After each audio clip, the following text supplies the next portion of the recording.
Hi everyone, good to see you on my channel today. Today I will tell you a wonderful story. It is full of love and kindness. I hope you enjoy it and I wish you an enjoyable viewing experience. Thank you. Lucinda struggled to open her eyes. Her whole body ached.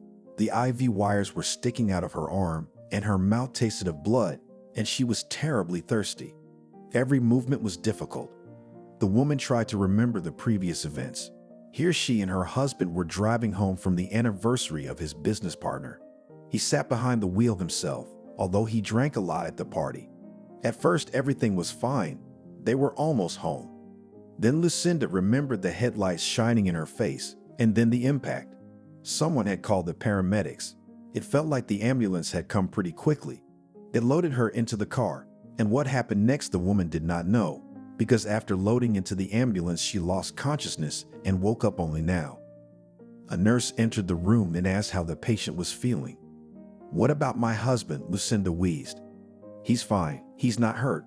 As far as I know, he's being questioned by the police." "Why?" "He swerved into oncoming traffic and his blood alcohol was tested. The car you collided with was unlucky. The impact threw it several meters to the side. The man behind the wheel is badly hurt and there's little chance of him surviving." "What's going to happen to my husband now?" "I don't know," the nurse shrugged indifferently. "Most likely he will be taken to the station as there is no threat to his life." Lucinda was very frightened. It seemed to her that the nurse spoke to her with a kind of contempt, and she was not mistaken. Her husband's fault was likely to kill an innocent man, and her husband had not even scratched himself in the accident. Lucinda had asked him not to drive. She'd asked him to call a cab, but he hadn't agreed, and this is the result. Maybe it was for the best, Lucinda thought as she drifted off to sleep. Lucinda had met her husband about 5 years ago. She'd been working late that night. She had no money for a cab, so she decided to go to the bus stop and wait for the bus, which now ran at least half an hour apart. It was raining heavily outside, and Lucinda didn't have an umbrella with her. As she approached the bus stop, she noticed that the bus had just pulled away from her. "What bad luck," Lucinda muttered to herself. "Now I'll have to stand here for another half an hour getting wet." However, in 5 minutes, an expensive foreign car stopped right in front of Lucinda. The window on the passenger side opened and a pleasant male voice said, "Young lady, do you need a ride?" No, Lucinda answered fearfully. "I'm waiting for the bus. Thank you." "Don't be afraid. I won't eat you." "Why don't you say something?" Liam asked in the same voice. "Answer me." "I understand you," Lucinda whispered. "Can I go now?" Liam slowly approached his wife and offered his hand. Lucinda stood up from the chair, whereupon the man pulled her tightly against him. The woman's heart was beating at breakneck speed. "Don't be afraid," Liam said as gently as possible. "I love you very much, but I won't let you play with yourself. You're mine and mine alone. Don't make me remind you of that again." The man released his wife from his embrace and said, "And now you can go. I still have work to do. Go to bed. I'll join you a little later." Lucinda, without saying a word, left the office and went up to the bedroom. How to go on living after all that she had heard, the woman had no idea at all. Since then, Lucinda's attitude toward her husband had changed a lot. She kept remembering his words and threats. Liam, on the contrary, behaved as if nothing had happened. He spoiled his wife with gifts, took her to luxurious restaurants, gave her huge bouquets of flowers every day. Lucinda completely confused. She did not know how to respond to all this now. After all, she is not a toy, but a living person. She cannot be treated like this. But she couldn't leave Liam yet. After all, the woman hadn't worked anywhere for months. Though she still had her premarital apartment, Lucinda had nothing else and could hardly find a good job quickly. And Liam would probably do his best to make sure no one would take her in. The woman would be left completely destitute. Therefore, Lucinda saw 2 ways out of the situation: to wait until Liam himself lost interest in her, or to accumulate a safety cushion, choose the right moment and divorce her husband. Deciding that both options took time, she began to save money in secret from Liam. It certainly wouldn't go to waste, Lucinda thought. Time passed, but Liam didn't even think about leaving Lucinda. He loved her, led in his own way, with jealousy, constant control, but he still loved her. However, the man was having business problems. Competitors decided to buy out his firm on very unfavorable terms for him. And in case of refusal, promised problems with suppliers and customers, which gradually and carried out. Liam had already lost 2 major clients, which could not but affect his income. He even had to fire some employees, including his driver, to save at least some money. But he was not going to give up his lifestyle completely. Lucinda decided that this situation could play to her advantage. But on the other hand, she could not leave her husband in such a difficult period of life. Liam, wanting to find a way out of this unpleasant situation, began to look for new connections, those who could help him. He managed to interest one influential man in the city, who later became his partner. Things began to slowly get better. Liam found a new client thanks to his partner, for which he was very grateful. One day, Liam received an invitation to the anniversary of his new partner. There were no reasons for refusal, and the man together with Lucinda went to the party. His driver Liam fired, even when there were financial difficulties, and a new one was never hired. Therefore, the man himself sat behind the wheel of his car. The holiday was held at the highest level. Liam managed to meet new useful people. The same could not be said for Lucinda. She was bored among these people, so she pretended to be sick and asked Liam to let her go home in a cab. But he decided to drive his wife home on his own, especially since he'd already made all the necessary acquaintances.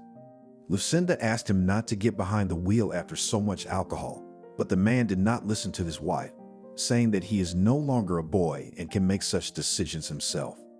In the end, all this led to the fact that Lucinda ended up with injuries in the hospital. In the next room, on the verge of life and death, lay a guy who drove into her husband, and Liam himself was questioned by the police.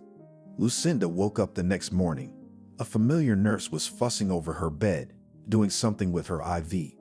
When she noticed Lucinda was awake, she turned to her. "How are you feeling?" she asked in an indifferent voice. "I don't know," Lucinda replied. "Probably like any other person after an accident. The police want to talk to you. Will you be able to do that now?" "Yes, of course," Lucinda said confusedly. The nurse headed for the exit, but the woman stopped her. "Wait a minute. How's the guy my husband and I crashed into feeling? I didn't think you'd be interested in that. Although you probably just want to know what kind of punishment to expect for your husband. He survived tonight, which is a good sign. His chances of living have improved considerably, although the consequences could be very unpleasant. His spine is damaged, and it's likely he'll never walk again." "What a nightmare," Lucinda whispered. The nurse grinned wickedly and left the room. A few minutes later, a man in a police uniform came to Lucinda's room. "Lucinda," he said. "Yes, that's me. My name is Jacob. I want to ask you some questions about yesterday's incident. Do you mind?" "Of course, I'll answer all your questions." "Thank you. We spoke to your husband yesterday, but for the sake of completeness, we need to hear your side of the story. Do you remember exactly how the collision occurred?" "Yeah, we were driving home from the suburbs. At some point, Liam jerked the car to the left, and we were apparently in the oncoming lane. Then the impact happened. That's all I can tell you. Tell me, do you have a driver's license? Do you know how to drive?" "No. Why do you ask?" "They're just standard questions," the cop lied. In fact, he needed to understand what Liam had said was true and what was fiction. Her husband had tried to set her up by saying that she had been driving that night, that a car had driven into them, and she had been trying to avoid a collision. But one thing he hadn't considered was that the police would be questioning his wife so soon. Liam thought he'd have time to tell her what to say and how to say it so no one would get in trouble. And what would happen to the injured guy, Liam didn't care at all. "Lucinda, did your husband ever drink and drive?" "No, it was a one-time thing. He used to always have a driver, but now he had to sack him because of financial difficulties, so Liam drove himself." "Thank you, Lucinda, for your answers. You've been very helpful. Tell me, Jacob, what's the threat to my husband?" "It depends on how the other party to the accident feels. But in any case, your husband will not be able to avoid criminal punishment because it was his fault that serious harm to health was caused. You can only use the services of a good lawyer. Perhaps he will help to reduce the term of punishment, although it is unlikely that he will succeed." "Why?" because the victim is the son of a deputy from a neighboring region. I think you understand that his father will do everything he can to maximize the punishment for the perpetrator. I understand. Thank you, Lucinda replied quietly. The policeman left the room. There was no doubt in his mind now that Liam had been driving the car. What a vile man! How can you shift your guilt onto another person, especially a woman? Jacob quietly scolded his own wife. In his many years of service, he had never gotten used to human meanness and betrayal. Now he was ready to fight to make sure the man got what he deserved. The policeman dialed the number of his employee and told him to take Liam into custody, because yesterday, based on his testimony, the man was released on his own recognizance. Now he wouldn't be able to get out of this story so easily. Liam was working on his main problem when the doorbell rang. Who the hell is that? The man cursed. There was a police officer standing on the doorstep. Liam? Well, he replied dismissively. You need to come with us to the station. You're suspected of committing a road traffic accident causing grievous bodily harm to a third party. Why would I do that? I already told your superiors yesterday how it was. All questions to my wife, who was driving, but she's in no condition to answer your questions. We're the injured party. We were hit by a crazy guy in a six. Ask him. We've already taken your wife's statement, and that, as you put it, crazy man, now lies in intensive care and it is not known whether he will live. And his father is unlikely to let you get away with it. Wait, Liam was indignant. When did my wife have time to talk to you? She's in the hospital and hasn't come to her senses yet, as far as I know. You're wrong. She's perfectly capable of talking and testifying. So you better watch your words, otherwise your situation may be aggravated by perjury. Bitch. Liam swore irritably. Liam, let's not do this, politely asked one of the arresting police officers. Don't you tell me what to do. Okay, that's insulting an officer in the line of duty. Guys, let's cuff him and let's go. Liam tried to resist, but it was stupid, given his position and the strength of the police. Half an hour later, he was already being questioned by an investigator who informed him of his wife's statement and hinted at who the injured guy was. So the best thing the man could do now was to tell the truth and cooperate with the investigation. Liam had no choice but to comply, but he demanded a lawyer, refusing to speak without one. Thus began the investigation and trial. Meanwhile, Lucinda was on the mend. She was already able to walk around the hospital on her own. However, it was strange to her that her husband had not yet given any news about himself. The woman decided that he was just minding his own business and now he was no longer interested in her. Lucinda was far from how cases were investigated, so she did not even suggest that Liam could be in the detention center. One day she was walking down the corridor of the hospital and saw a young man being moved into one of the wards, followed by the policeman who had come to see her. Lucinda immediately realized that this was the victim Liam had driven his car into. Curiosity got the better of the woman and she cautiously approached the room to overhear the conversation. Kevin, the man responsible for the accident, has been apprehended, said a voice that sounded familiar to Lucinda. Your father will be here soon. He's already been informed that you've recovered. Shit, that's the last thing I need is my father here. How am I going to explain all this to him? Kevin, you didn't have to do this. Steal someone else's car, get behind the wheel without a license, and go nowhere? Because my dad was a real pain in the ass. I wanted to get away from him, do something on my own. Kevin, you're gonna be handicapped for the rest of your life. Do you realize that? Suddenly, Lucinda got a call from behind. What are you doing here? It was the nurse who was taking care of Lucinda. You don't belong here. Or are you trying to bribe the victim? You're getting ready. What are you talking about? The woman was indignant. Why should I bribe him? I'm only interested in his condition. You're all the same. Damn rich people. First you make a mess of things, and then you hide and think about who would bring money to whitewash yourselves. The guy's lucky to be alive, by the way. He'll probably be in a wheelchair from now on, and you and your husband will go on living in peace, knowing no troubles. Lucinda silently looked at the nurse with surprised eyes. Now she understood why she had been so rude to her all this time. Look, I don't want to bribe anyone, and I don't have the money myself, and I don't know what my husband's plans are. He hasn't even come to see me once in all this time. Maybe he's out of town. Jacob came out of the victim's room. What's going on here? He asked angrily. Oh, it's you, Lucinda. I've been meaning to talk to you. Can we go to your room? Of course, Lucinda answered quietly. When they entered, the policeman closed the door behind him and told Lucinda about her husband's affairs. The investigation has already proved his guilt. The case has been submitted to the court, and the hearing will take place next week. Liam has no chance of staying free, and the victim's father will do his best to make sure he gets as much time as possible. As it turned out, Liam drove into the car of an 18-year-old boy who stole or simply arranged to borrow a car from an acquaintance to escape from his parents. His father doesn't have that much influence in this town, but nevertheless he has just as much money as Liam. Tears rolled down Lucinda's cheeks. She felt sorry for the injured boy. She was scared for Liam, even though she didn't love him anymore. He wasn't a stranger to her, and she was worried about him. And most importantly, it was not clear what she should do now, how to live with this burden. Lucinda woke up from an incomprehensible rumble. When she opened her eyes, she saw an unfamiliar man in an expensive suit and a robe thrown over his shoulders. You're asleep, bitch. You murdered my son, and now you're just lying there. I'll make your life a living hell. You and your husband will go to hard labor for the rest of your life. Who are you and what do you want?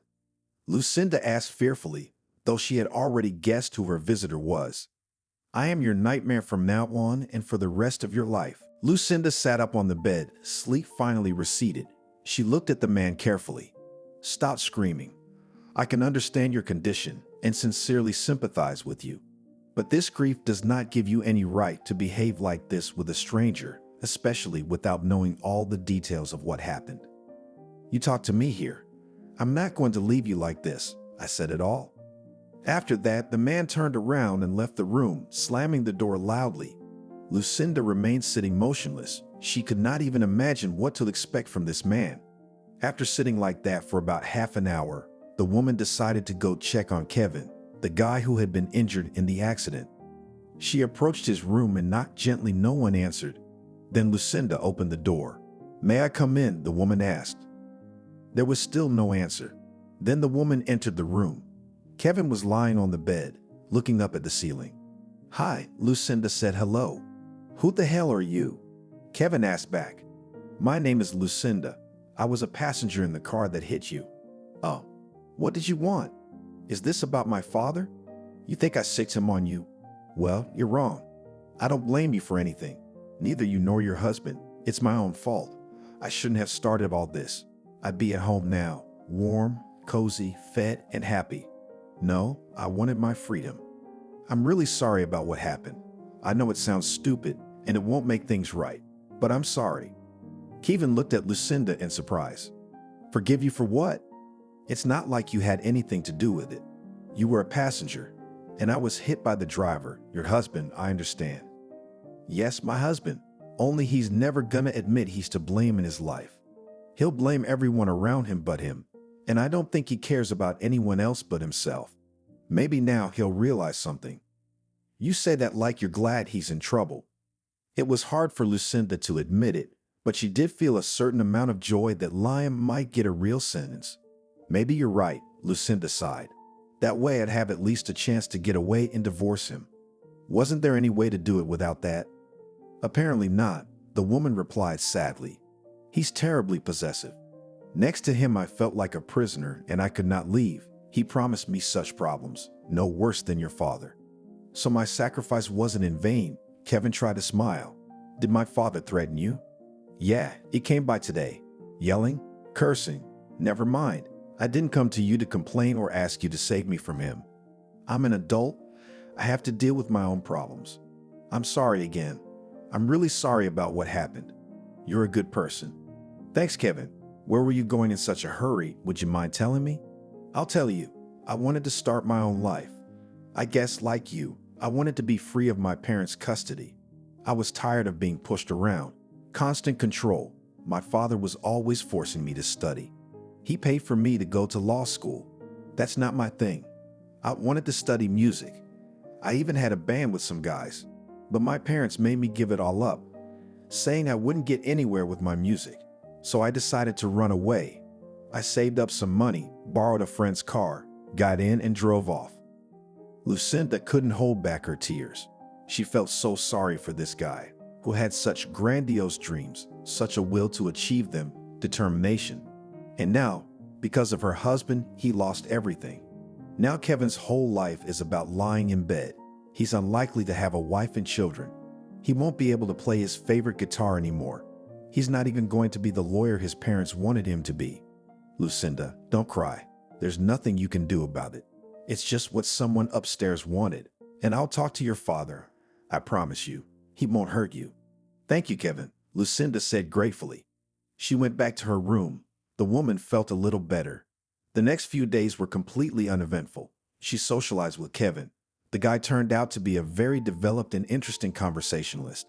Lucinda was surprised that in her 32 years, she could so easily and freely communicate with an 18-year-old guy. Kevin's father didn't show up again. He was too busy with Liam's lawsuit. Meanwhile, Lucinda was getting ready to be discharged, with a lot of important things ahead of her. Lucinda couldn't leave the hospital without saying goodbye to Kevin. The evening before the day of discharge, she went to his room as usual.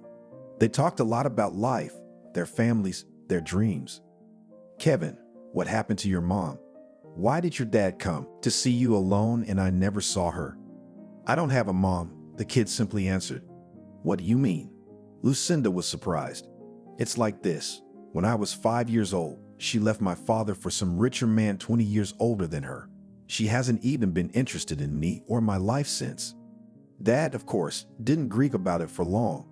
To everyone's misfortune, in 6 months he brought into the house a young long-legged blonde and soon married her. Naturally, she doesn't want my father or me. She's interested in Daddy's money and connections, but apparently he's fine with that. That's why she's been living with us all these years. I can't say we have a warm relationship.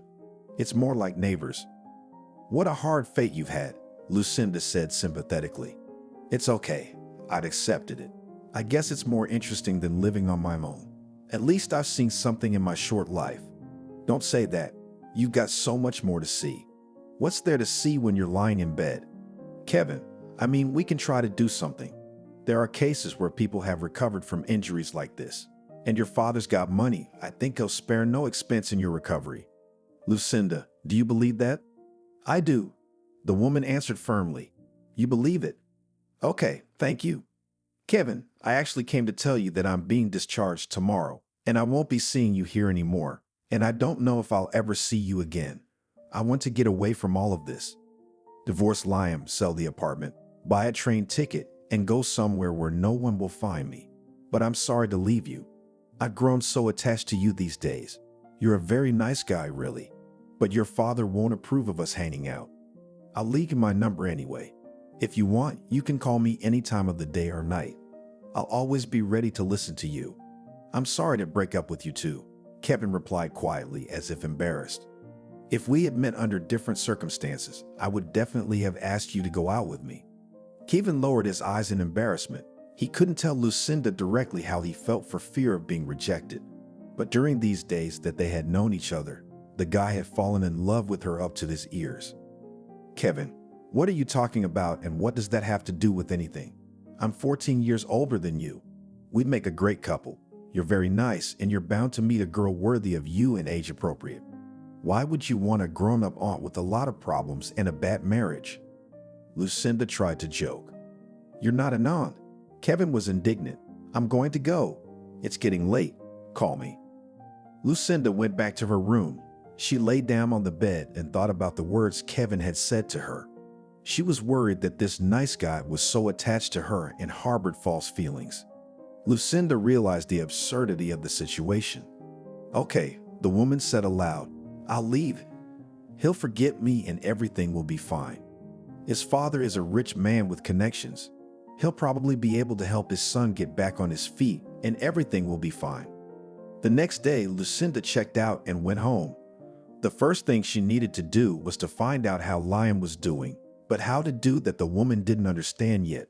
She didn't have the contacts of the policemen who had come to see her, and she didn't know who else to call. Lucinda finally found the number of their district police officer on the internet, and after an hour of negotiating and calling various authorities, she was given the number of Jacob, who was handling the case. She dialed the number and heard a familiar voice. Senior Lieutenant, speaking. Hello, my name is Lucinda. You were in charge of my husband Liam's case. Yes, I understand what you wanted. I wanted to know how he was doing, how the trial ended. Maybe I'm in the wrong place, but I don't know who I can get information from. But he's my husband. I want to know how he's doing. He was sentenced to 1.5 years in prison with a fine. He was lucky that the victim survived and his father could not seriously influence the court's decision. If you want to meet him, come to the detention center. Jacob gave Lucinda the address and said goodbye. The woman wondered whether she should see her husband after all that had happened or whether she should run away. Lucinda was confused. On the one hand, she realized that the best thing to do was to run away now without saying anything to Liam. On the other hand, she felt sorry for her husband because they were close to him and had a family life, albeit not a long one. In the end, the woman decided that she should meet with Liam, if only to inform him of the divorce. Maybe the situation had taught him something, Lucinda reasoned.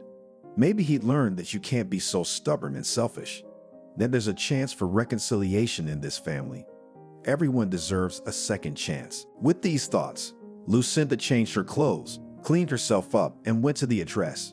Once there, the woman saw a gray, gluey building with bars on the windows behind a high fence with barbed wire. At the gate stood 2 sentries. Lucinda walked past them, feeling an inexplicable fear and panic inspired by the place. At the entrance, she was met by the officer on duty. Hello. Who are you here to see? He asked. Good afternoon. I was told I could meet my husband. He was recently convicted and brought to you. Your husband's name and surname, and your identification, please. Liam, Lucinda replied, holding out her passport to the officer on duty. Have a seat. I'll find out everything now. The officer on duty called someone on the phone, asked something, and after a couple of minutes he turned to Lucinda. Follow me. He led the woman into a special room for dating. There was a table and 2 chairs opposite each other. Have a seat. Your husband will be right with you. Lucinda sat down on one of the chairs. She noticed at once that it was terribly uncomfortable, apparently on purpose, so that people did not stay here for long. 5 minutes later, Liam entered the room. He looked wrinkled, his face covered in stubble, his hair disheveled, and there were bruises under his eyes, indicating that he'd had a lot of sleep. Hi, Lucinda said quietly. How are you? Don't you see? Liam replied with a grin. I'm resting here like a sanatorium. Liam, don't be sarcastic. I don't want to hurt you. Yeah? The man shouted indignantly. And who told the cops that it was me who drove and hit that puppy and drunk? Wasn't it you, dear wife? What did I say wrong? Lucinda was surprised. They came and asked me how it was, so I told them. Then you think with your empty head that you should have asked me first what you could and couldn't say. I should have told them you were driving. We both be home right now, and we both be out of trouble. And you ratted me out, you bitch. Liam, stop it. How dare you accuse me of something? I didn't put you behind the wheel like that. That poor guy was lucky to be alive. You ruined his life. I don't care about that guy. I care about my own life. And it's going downhill right now. So you listen to me. You're gonna go home now. Find Jason's phone number in my address book. Call him and describe the situation. Then you're gonna do whatever he says to get me out of here. You got it? Why didn't you call him yourself? I didn't have time. I didn't think it would happen so fast. Do you understand what you have to do? I'm asking you. I'm not helping you, Liam. I don't know how I ever married such a monster. You don't see anyone but yourself. You don't need anyone. I'm filing for divorce and you can't stop me. Just try it. I'll pull you out of the ground. You'll owe me for the rest of your life for all the money I spent on you. And also, Liam didn't get a chance to finish because a policeman came into the room. Your date is over. Citizen out. You get up. Let's go back to your cell. You know what I mean, Liam growled angrily. Lucinda quickly grabbed her bag and ran out of the building. She regretted that she had even decided to go to this meeting with her husband. What a tyrant he'd been. He was still a tyrant. Maybe even worse. Lucinda walked slowly toward the bus stop, thinking about what to do next. Lucinda's first order of business was to file for divorce from Liam. Now she had no doubt that this man would never change and living next to him would be hell. Lucinda didn't want to stay in his house either, so after packing her things and accumulated money, the woman left here for good, returning to her premarital apartment. Lucinda decided that the most correct course of action would be to file for divorce through the courts. She filed a statement of claim and waited for the result. She was immediately warned that such cases usually take 1 to 3 months. After that, Lucinda began to look for a buyer for her apartment. The woman wanted to get rid of everything that kept her here, in this city, to escape once and for all. So she asked the minimum price for her place, just to sell it faster. She was lucky. A young man named John was looking for a suitable apartment in the neighborhood to start a family. He was completely satisfied with Lucinda's price offer, and the apartment itself was a great option. All that was left was to wait for a reply from the bank, which had to approve John's mortgage. This also required about a month. The woman was lucky. The judge divorced her and Liam at the first meeting, which was held 3 weeks after the application was filed. Almost immediately after that, the bank approved John's mortgage, and he and Lucinda signed a contract of sale of the apartment. There was nothing to keep her here now. After gathering the most necessary things, Lucinda went to the train station. The woman decided that she wanted to start a new life with a clean slate, so she would not take a lot of things with her, because she had enough money to provide herself with everything she needed. Half an hour later, Lucinda stood in front of the ticket booths at the station and chose a direction. She knew for sure that she wouldn't go to a big city, but rather to a place where Liam wouldn't even think of looking for her, to some small, cozy town. Chicago was the choice.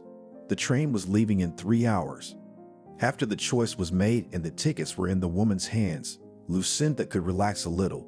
The woman deposited her suitcase in the luggage room and decided to take a little walk around the city to see it for what she thought would be the last time. There was a small park not far from the train station. Lucinda decided to go there. She bought a cup of ice cream and sat down on a bench. Suddenly, her cell phone rang. The call was from an unknown number. The woman was afraid to answer it at first. 2 disturbing thoughts popped into her head at once. It was someone calling at Liam's request, who had heard about the divorce, or Kevin's father, whose threats Lucinda hadn't forgotten about, even though he hadn't shown himself all this time. Lucinda gingerly pressed the answer button. "Hello," the woman said in a shaky voice. "Hi, it's me. Recognize me?" "Kevin," Lucinda clarified and exhaled with relief. "Yeah, I thought you said I could call you about anything." "Of course you can. I thought you'd call a lot sooner." I'm sorry. I didn't have time. I was raising my dad," the guy laughed. "I'm glad you're in a good mood. How are you?" "I'm finally being discharged from that awful hospital." "That's great news, Kevin. I'm happy for you." "They also said I have a chance at recovery, but I have to fly to Germany for that, so I'm flying out tomorrow." "That's great, Kevin. I told you there was more to come." "Yeah, how's it going with you? Divorced your husband?" "Divorced?" Lucinda sighed. "I sold my apartment and now I'm sitting by the train station waiting for my train." "How far are you going?" "Yeah, not far, Chicago." "Wow, why did you choose this village to live in?" "Don't be like that, Kevin. It's a nice town, on the Michigan shore, nice and green. I've always wanted to live by the lake, and here, I don't have to be afraid of Liam. I don't think he'd think to look for me there." "Good then. It's always nice when dreams come true. Are you gonna invite me to the housewarming party?" "I will. I just need to buy a place to live, get a job, and do all the things that life in a new place requires." "Well, I can't really go right now either. You know, it's a long way to Germany, and it's gonna take a while to recover, so don't expect it before 6 months." "That's a deal. Good luck, Kevin." "Thanks, Lucinda. You too." After talking to Kevin, the woman felt a little calmer.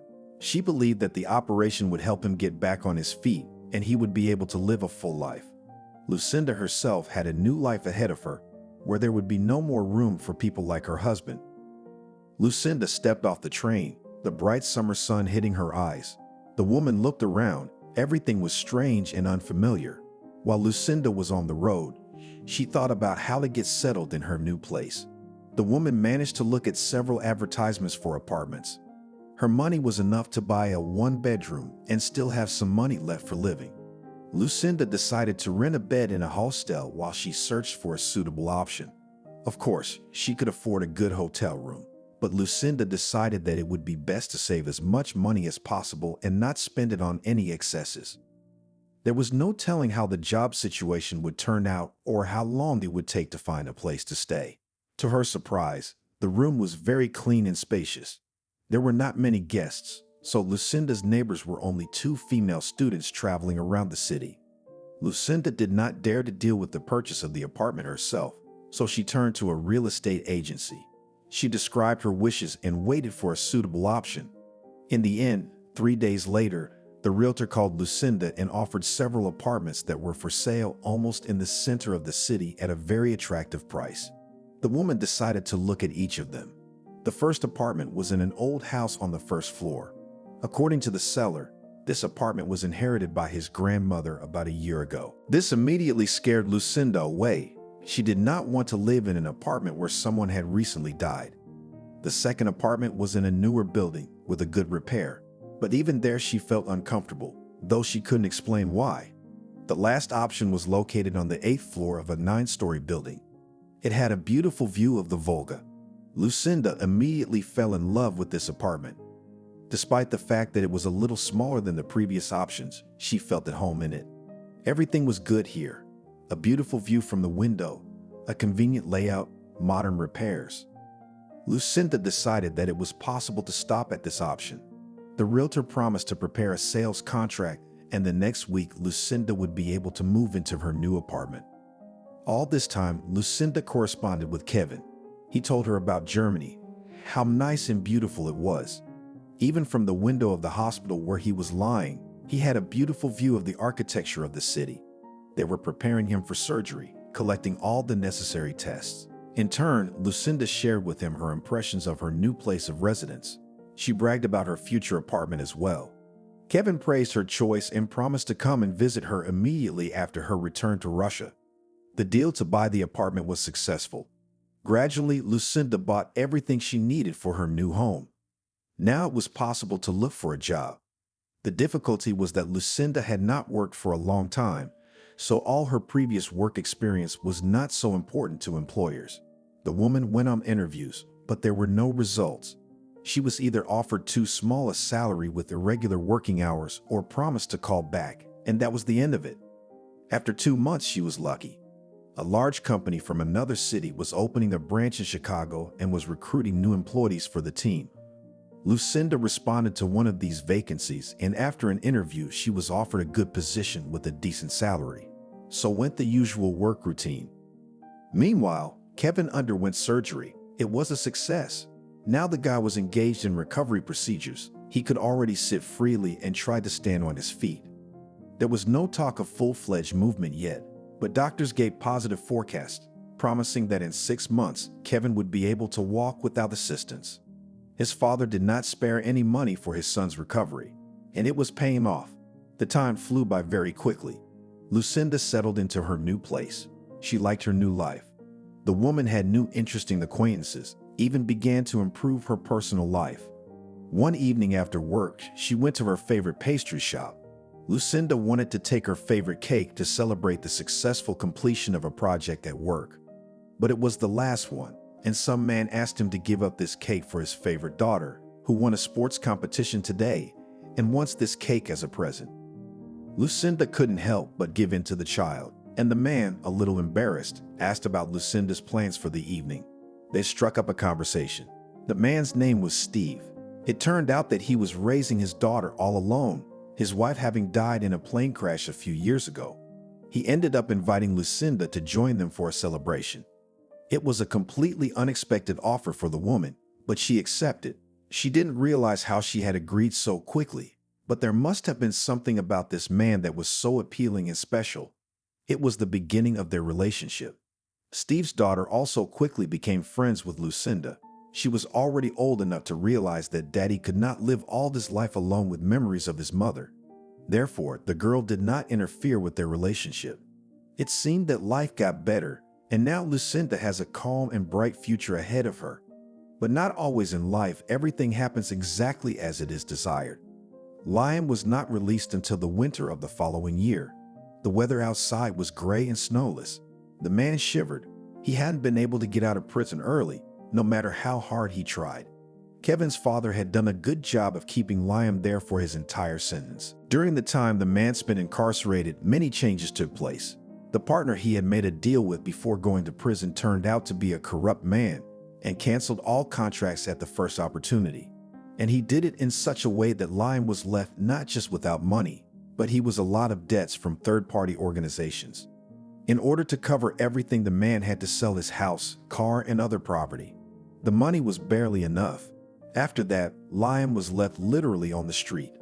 All former friends turned away from him because no one wanted to have problems with the law. Liam had nowhere to go. In all his troubles, of course, he blamed Lucinda. After all, in the man's opinion, everything happened because of her. If she hadn't been such a fool then, they'd both be sitting on the ocean somewhere now, enjoying their paradisiacal lives. Liam couldn't accept that, so he decided to visit his ex-wife. He figured she couldn't have traveled far and was now living in her old apartment. Without difficulty remembering the address, the man went there, but he was not opened. A woman shouted through the door that she was not Lucinda and did not live there. Liam knocked for a long time, demanding to be let in, but to no avail.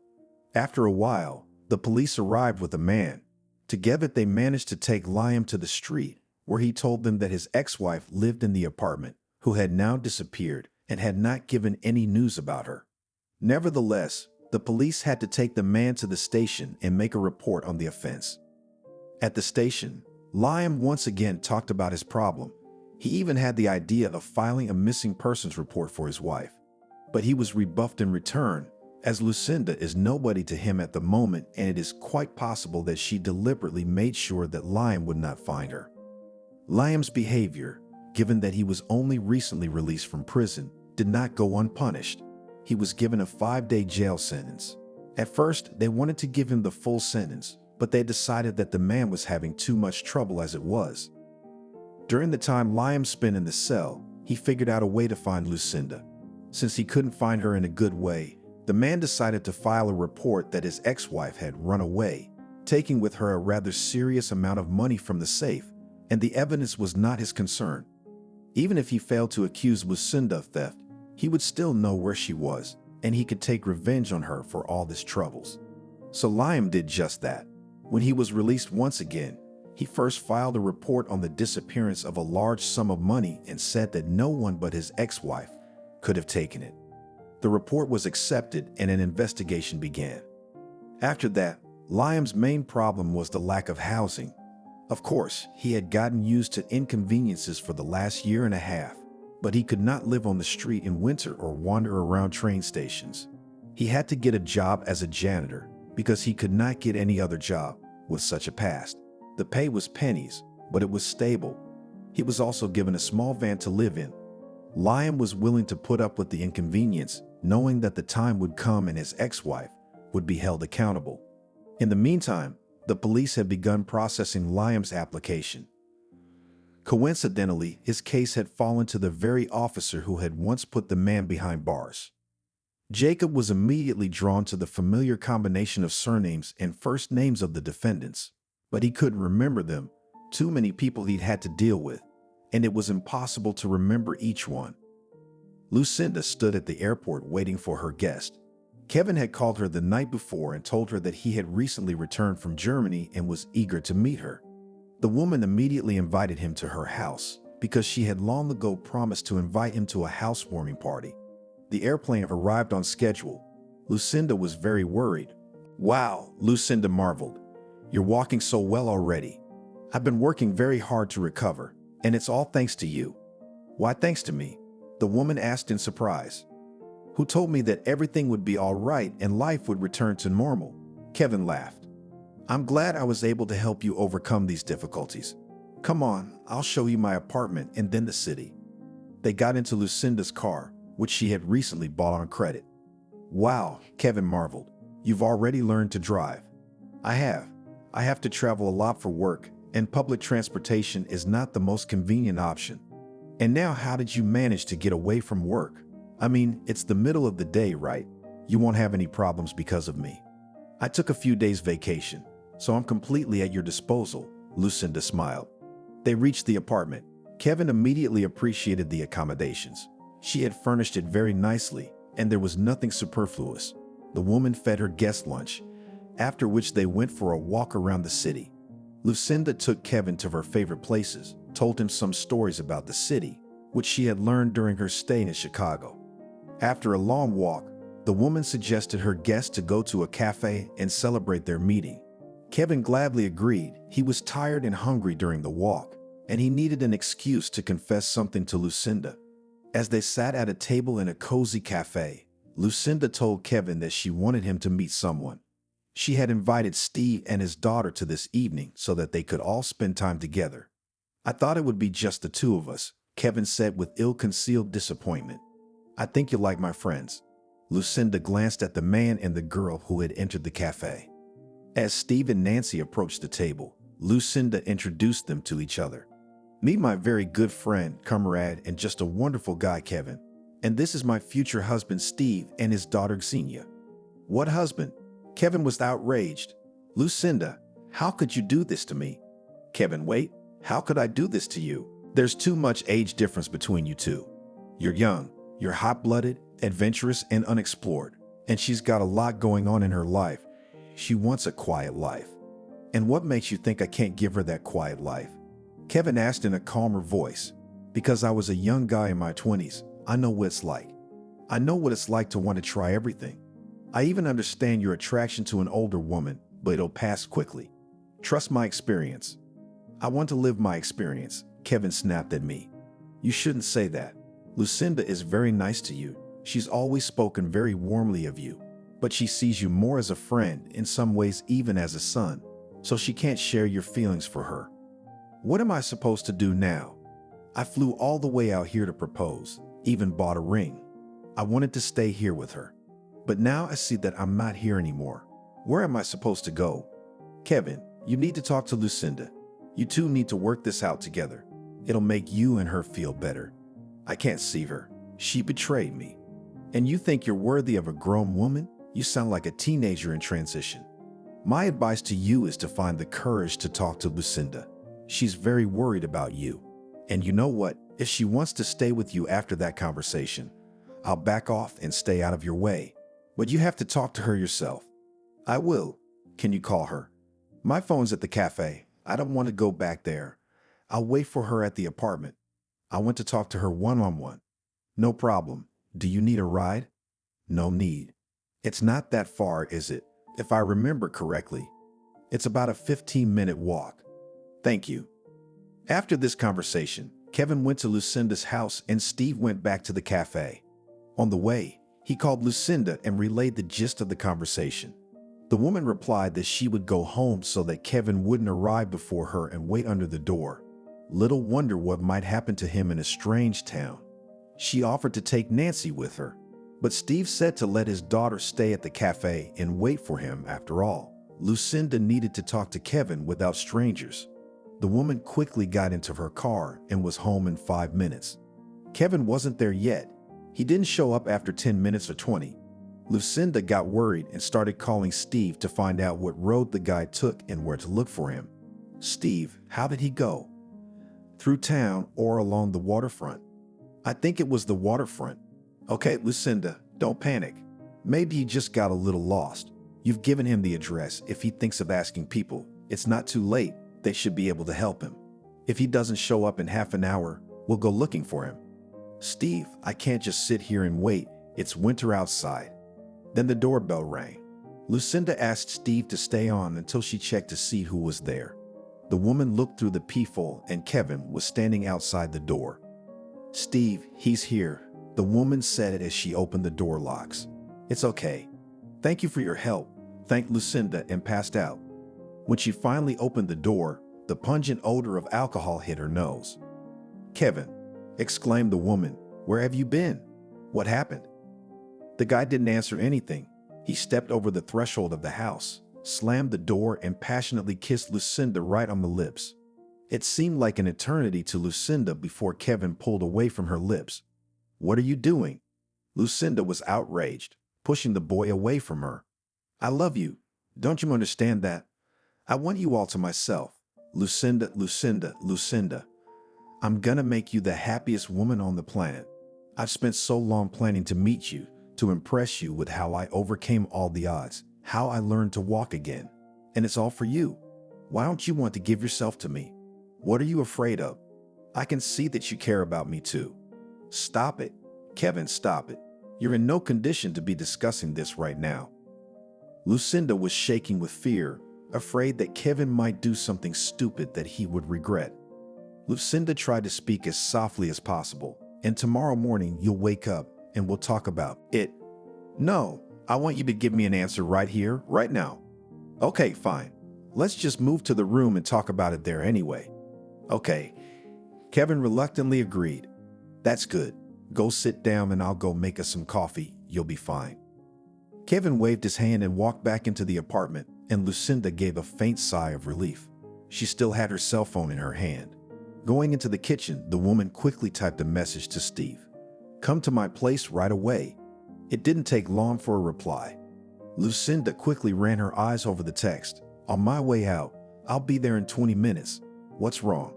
The woman decided not to reply to the message. She busied herself with making coffee. There was no telling what else might cross Kevin's mind. 10 minutes later, Lucinda cautiously exited the kitchen and walked quietly into the room. Kevin was sleeping peacefully, stretched out on the couch. The woman also quietly walked back into the kitchen. Now she could answer Steve quietly. "It's okay. I'll tell you when you get here. Just don't ring the bell." After another 10 minutes, there was a gentle knock on the door. It was Steve. He looked worried. Lucinda quietly opened the door and escorted the man into the kitchen, where she told him what had happened. "Did he hurt you?" The man asked angrily. "No, he didn't. It's okay. I told you. He just wanted to tell me how he felt and he kissed me. That's all he did." "Lucinda, don't cover for him. I can understand that. I can even accept your friendship. But I don't want you to be miserable because of him." "Steve, really? It's okay. Can you stay with me tonight?" "Yeah, I'll just call Nancy now and let her know." Lucinda set up the cot she prepared especially for Kevin's arrival, and she and Steve went to bed. The man woke up early in the morning when everyone else was still asleep. He carefully got up from his bunk so as not to wake Lucinda and made his way to the bathroom. When he returned to the kitchen, the woman was already preparing breakfast. He gently hugged her from behind and kissed her cheek. "I can't wait for mornings like this to become a regular occurrence," Steve said with a smile. "Me too," Lucinda said, "although I'd rather sleep in a regular bed." They ate breakfast and Steve left for work. "Are you sure you can manage without me?" Steve asked anxiously. "Should I stay up late and wait for Kevin to wake up?" "No, that's okay. He won't hurt me, especially sober. We should talk to him alone after all." "All right, fine. Call me if you need anything."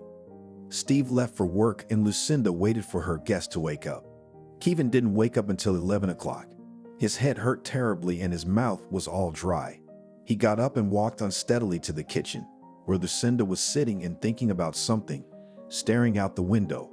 "Hi," Kevin said quietly. Lucinda flinched in surprise and looked at him. "Hello," she said sternly. "Lucinda, I'm so sorry. I shouldn't have." "Don't, Kevin. I understand perfectly well. Let's just please close the subject once and for all. Sit down. I'll pour you some coffee." Kevin obediently sat down in the chair, and Lucinda continued. "I want to explain to you once again that you are dear to me as a friend. I am worried about you and always have been, probably because I feel guilty about what happened to you. But I never considered you as my life partner. You're very young, and you have your whole life ahead of you. You can finally realize your dream, become a musician, travel the world. But for that, you need another young and ambitious companion. I'm not cut out for that. I'd like you to stay in my life, but if you can't change your attitude towards me, then we'd better forget about each other once and for all. It's best for everyone." "I hear you," Kevin said after a short pause. "Maybe we really should stop talking for a while. I'll leave tonight, and I won't bother you again. At least not for a while." Kevin drank his coffee, packed his things, and headed for the airport. Lucinda offered him a ride. but he turned out. "I'm sorry for everything. Be happy," said Kevin to Lucinda one last time. They hugged and the guy left her apartment and Lucinda was left alone with her thoughts. She was sorry to break up their peculiar friendship with Kevin, but it was the right thing to do, at least for now.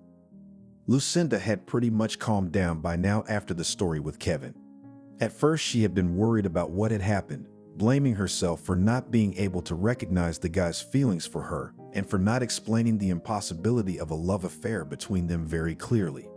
Then Lucinda was angry at Kevin for not wanting to understand the simple truth that, in a woman's opinion, a difference of 14 years between a man and a woman is not acceptable for a happy marriage, especially if the woman is older. And now Lucinda had calmed down. She no longer blamed herself or Kevin. Everything had been resolved more or less well, so it was not worth dwelling on it, Lucinda decided. During this period, the woman often met with Steve, who was always trying to distract her from sad thoughts. This also played a part, and everything seemed to be back to normal, but suddenly there was a new problem. One afternoon, when Lucinda was working on a project, a call from an unknown number popped up on her cell phone. Lucinda didn't see anything suspicious about it. She often received calls from customers and colleagues from other branches, so the woman calmly answered the call. "Lucinda?" The caller clarified. "Yes, it's me. It's Senior Lieutenant Chisholm from Police Station 4. Could you come down here today?" "What's the matter?" Lucinda asked anxiously. "You are a person of interest in a case. We need your testimony." "What case?" "Lucinda, I can't tell you everything over the phone right now. Come down to the station and we'll talk about it." "Okay. Cell phone rings, I'll be there. What time can I do it?" 3 o'clock to 5 o'clock in room 102. "Okay, I'll be there." "Thank you, Lucinda. We'll be waiting for you." Lucinda disconnected the call and began to wonder what this case could be and why the police were suddenly interested in her. The firm's affairs were clean, she was sure of that. She had done nothing illegal. After a while, an unpleasant conjecture visited her thoughts. She thought that it was her ex-husband who decided to challenge his imprisonment and pin all the blame on her. It was not for nothing that he had threatened her then, and according to the time limit, he was about to be released from prison. Lucinda did not say at work that she was summoned to the police. She just pretended that, as usual, she went on company business. On the way to the police station, she called Steve and told him about today's call and her suspicions. The man asked her to keep him informed about everything that was going on and, most importantly, not to panic early. The woman easily found the right office and knocked on the door. "Come in," she heard from behind the door. "Hello, I got a call today asking me to come in on a case." "Lucinda?" said the owner of the office. "Yes," Lucinda answered briefly. "Please have a seat. I'm the one who called you. My name is Tony." Lucinda carefully sat down on the chair opposite the policeman and looked at him with a questioning look. "Tell me, please, how long have you lived in Chicago?" The officer began his interrogation. "About 2 years. Wait a minute. Maybe I should get a lawyer. I don't want any trouble and I don't want you to accuse me of anything when I can't defend myself." Lucinda chose a defensive position. "Lucinda, you can certainly have a lawyer, but I'm not accusing you of anything. I'm just getting some details." Lucinda did not answer anything. She silently looked at her interlocutor. "Can we continue?" he clarified. "Yes, but if I don't like something, I can refuse to answer your questions." "Of course you can, but I strongly advise you to tell me the truth. It's in your own interest." "All right, I understand. Let's continue. Where do you live?" "In my apartment, which I bought when I got to Chicago." "And how did you buy the apartment?" "I sold my apartment in another city and used the money to buy a place here." "Can you document that?" "Of course. My documents are in order, but I don't carry them with me, so I keep them at home." "And your car was purchased with what funds?" "It was bought on credit. I have the paperwork to prove it too, and I have it at home." "Lucinda, please don't take this personally. I'm not going to accuse you of anything. I'm just trying to get the whole picture. Then maybe you can tell me what's going on and what happened. Tell me, do you know Liam?" Lucinda flinched at the name of her ex-husband. She knew it was him, but she didn't know what he was up to yet. "It's my ex-husband," Lucinda replied in a trembling voice. "The thing is, a few days ago, we received a request from your hometown." Liam claims that a large sum of money has gone missing from his safe, and he named you as the only suspect since no one else was in his house during his absence. But that's nonsense, Lucinda said indignantly. I ran away from this house as soon as he was put in jail. I hardly even took my things. Lucinda, please calm down. We're gonna figure this out. You're not facing any charges yet. To be honest, he couldn't provide any evidence that anyone else was in the house or that the money was stolen at all. It's all in his own words, but we're obliged to check it out. Thank you for your cooperation. Please stay in touch. I don't want to restrict your freedom in any way, so I just ask you not to leave the city, especially if you are not involved. You have nothing to fear. After that, Tony said goodbye to Lucinda, and the woman left the station. She felt very bad. Liam was sitting in Jacob's office, who had called him in for more information after the results of his conversation with Lucinda had come back from Chicago. Liam had a nasty smile on his face. He felt that his plan had worked and the police had found Lucinda. Now it was just a matter of finding her. We needed to get his ex-wife's phone number, or better yet, her address. We've spoken to your wife, Liam, and she claims she had nothing to do with your money, and we have no reason not to trust her. Of course she has nothing to do with it, Liam replied mockingly. Did you think she'd just confess to you right away? I stole all the money from my husband, and now I'm living on my own while he's rotting away in his shitty job. Liam, I'm going to have to ask you to watch your language. Why don't we have a straight talk? I wonder what it's about. You never forgave your wife for not covering for you in the accident case, and now you want her to suffer too. Isn't that right? Jacob spent a long time trying to remember why this man looked so familiar. He checked the database, pulled up old cases, and it all came back to him. This was the man who caused a drunken accident, almost taking a young man's life, and then wanted to frame his wife. What a load of crap. Liam was outraged. I need her. I just need her to give me back what she stole from me. You see, Liam, the thing is, Jacob began to speak in a very quiet voice. You couldn't give us any proof that you had the money at all, and even less that your ex-wife could be involved in this case. Come on, there was no theft, was there? Can I at least see the answers to the questions about my money? Liam asked irritably. No, I can't give you that information. It is confidential and has no value to you. How dare you? Liam said with feigned emotion and immediately clutched his heart. Can I at least ask you for some water? He added quietly, mimicking a painful grimace. Liam realized that he was acting like a pussycat in a cheap soap opera, but he was still acting. Jacob grudgingly got up from his seat and walked out into the hallway to the water cooler. Even though the distance from the office to the water cooler wasn't very far, it was enough time for Liam to find the information he needed in his file on the desk. Among the other papers was a sheet of Lucinda's data. He quickly snapped a picture of them on his cell phone and slammed the folder shut, putting it back where it belonged. Jacob returned at the same second. Here you go. The man held out a glass of water. Thank you, Liam said, and drank the water in one gulp. You know, you're right. I was just trying to get back at my wife for my broken fate. You're the one who broke it. You don't have to continue your investigation. I don't care. Let him go to hell with the money. Jacob wanted to say something, but Liam had already left his office. The man walked outside and headed for his gatehouse with a triumphant look on his face. I told you you couldn't hide from me, Liam muttered under his breath. Wait for me to visit, sweetheart. I'll see you soon. After that, the man packed his modest belongings, took out the money he'd saved lately, and headed for the airport. He didn't plan to go back. There was nothing to keep him in this city anymore.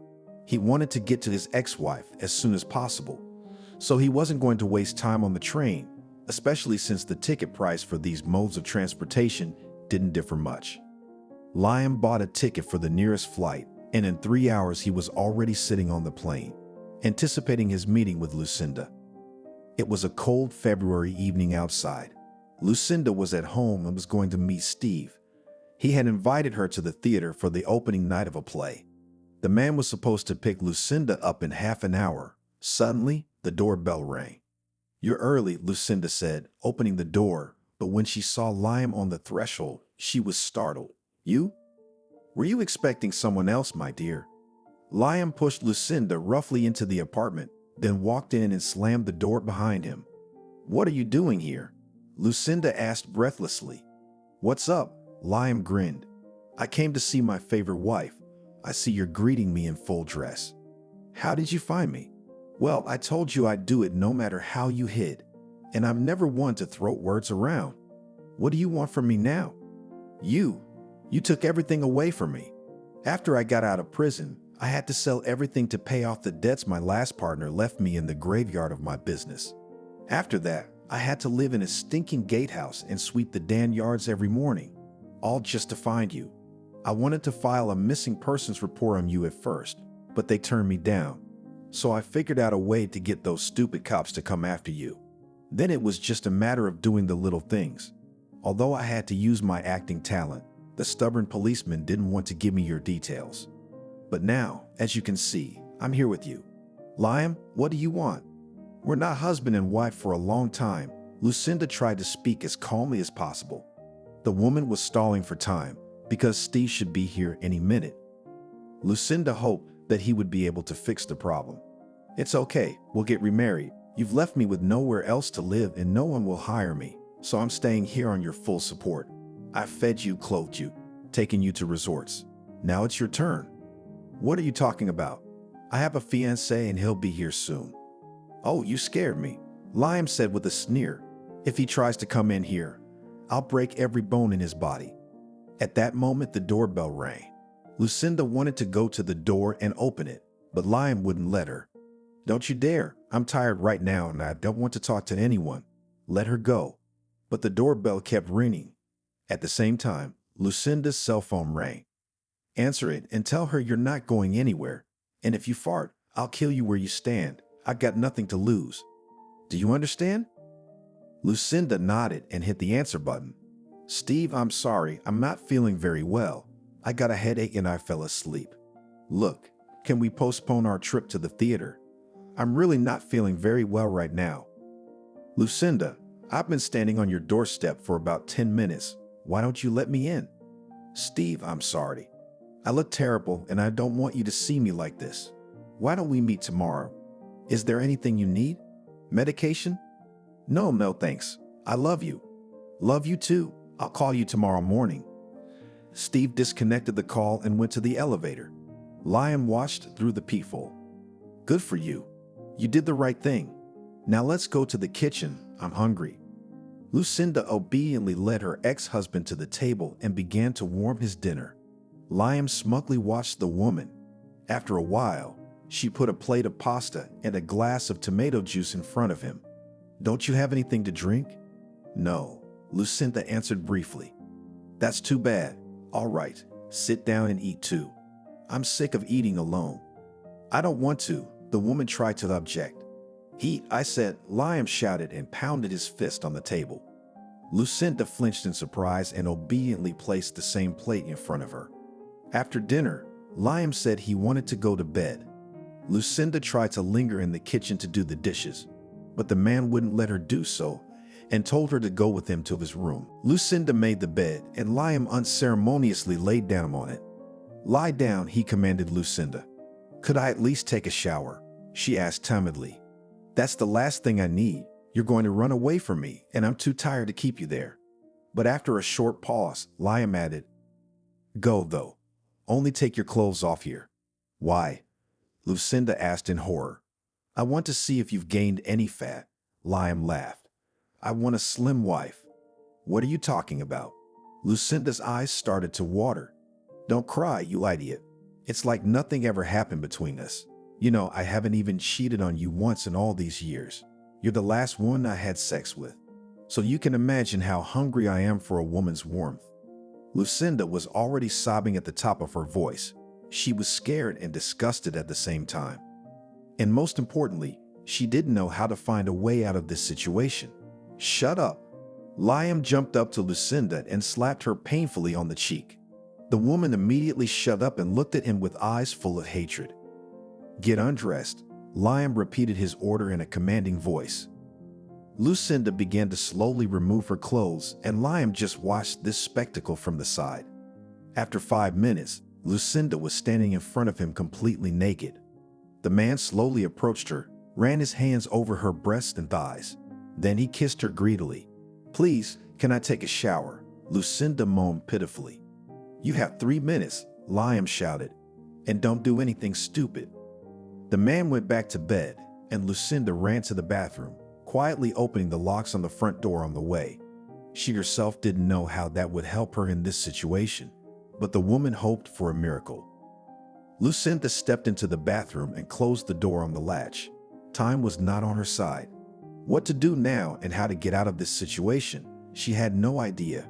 Words couldn't get through to Liam, at least not now.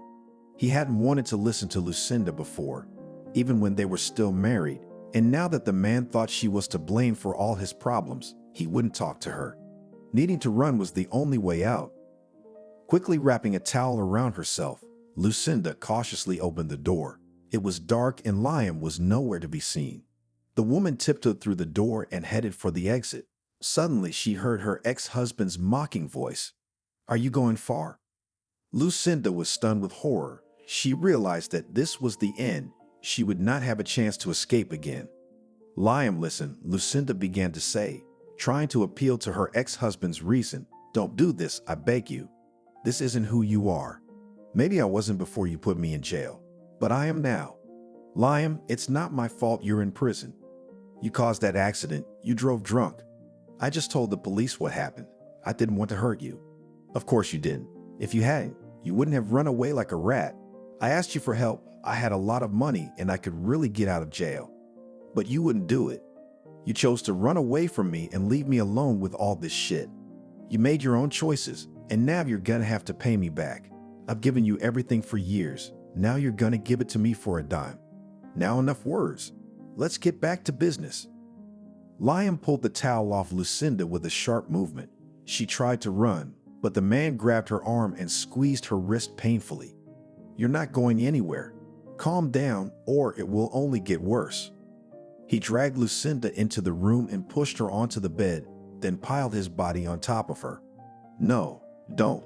Please let go," Lucinda screamed, but it only made Liam stronger. The man reveled in his newfound power over his ex-wife. He could see how scared she was and he loved it. "Scream. It only turns me on." Lucinda had lost all hope and was running out of strength. She could no longer resist her ex-husband. The woman closed her eyes, resigned to her fate. Suddenly there was a thud, and Liam collapsed on top of Lucinda. It was hard to breathe for a few seconds, but someone moved her ex-husband off her and gently ran his hand over her cheek. "Lucinda, it's all right." Lucinda heard Steve's voice. Steve, how did you get in here? We have to call the police right now." "Lucinda, calm down. I've already done it. You get dressed, and I'll disarm this guy before he comes to his senses." Lucinda quickly jumped out of bed and threw on the first robe she could find. 5 minutes later, the police arrived. They made a report of what had happened and took Liam to the station. Lucinda was still reeling from the nightmare she had been through. She and Steve were sitting in the kitchen, and he placed a glass of alcohol in front of Lucinda. "Drink this, it will help you calm down and relax." Lucinda obediently did so. The tension really began to subside, and she was able to regain some of her composure. "Steve, how did you know I needed help?" Lucinda asked. "I don't know. I felt it. At first I thought you were really sick and fast asleep, so you didn't hear my calls. I got out of the driveway, got in my car, and drove home. But something kept bugging me. I mean, in all the time I've known you, you've never done that. You've had health problems, but you've always been happy to see me. And now you wouldn't even open the door, even though we talked this afternoon and everything was fine. And then I remembered your story about being called to the police on some case involving your ex-husband. I put 2 and 2 together and I had an unpleasant hunch. I didn't want to believe that anything bad could happen to you, but I decided to see if it was true, so I quickly got into my car and drove back to your place. I was about to press the bell, but suddenly I heard you screaming from behind the door. I quickly called the police, thinking about how I could stall until they arrived. Then I jerked the doorknob, and by some miracle it opened. I grabbed the first thing that came to hand and ran toward the sounds. And then you know the rest." Lucinda was again struck by a wave of horror at the realization of what could have happened to her and how Steve had miraculously been there at the very last moment. The man came close to her, hugged her tightly, yet gently, and said softly, "I'll never leave you alone now. Too many things happened to you when I wasn't around. Perhaps now is not the right time, but still, Lucinda, do you want to be my wife?" Lucinda looked up at Steve with eyes full of tears. She had really gone through too much turmoil lately with her past life. Now she wanted a simple woman's happiness. "I do," Lucinda whispered back. The very next day, Steve took Lucinda to his house. There was no telling who else would want to infringe on her in light of recent events. A short time later, they were married. It was a simple wedding without any frills. The newlyweds did not organize a celebration, just a quiet dinner with their family. Now it seemed to Lucinda that here it was, a real happy family life, and for this it was not necessary to have golden mountains. As for Liam, he was being prosecuted for attempted rape. There was plenty of evidence, plus the testimony of Steve and neighbors who heard the screams, as well as characteristic marks on Lucinda's body.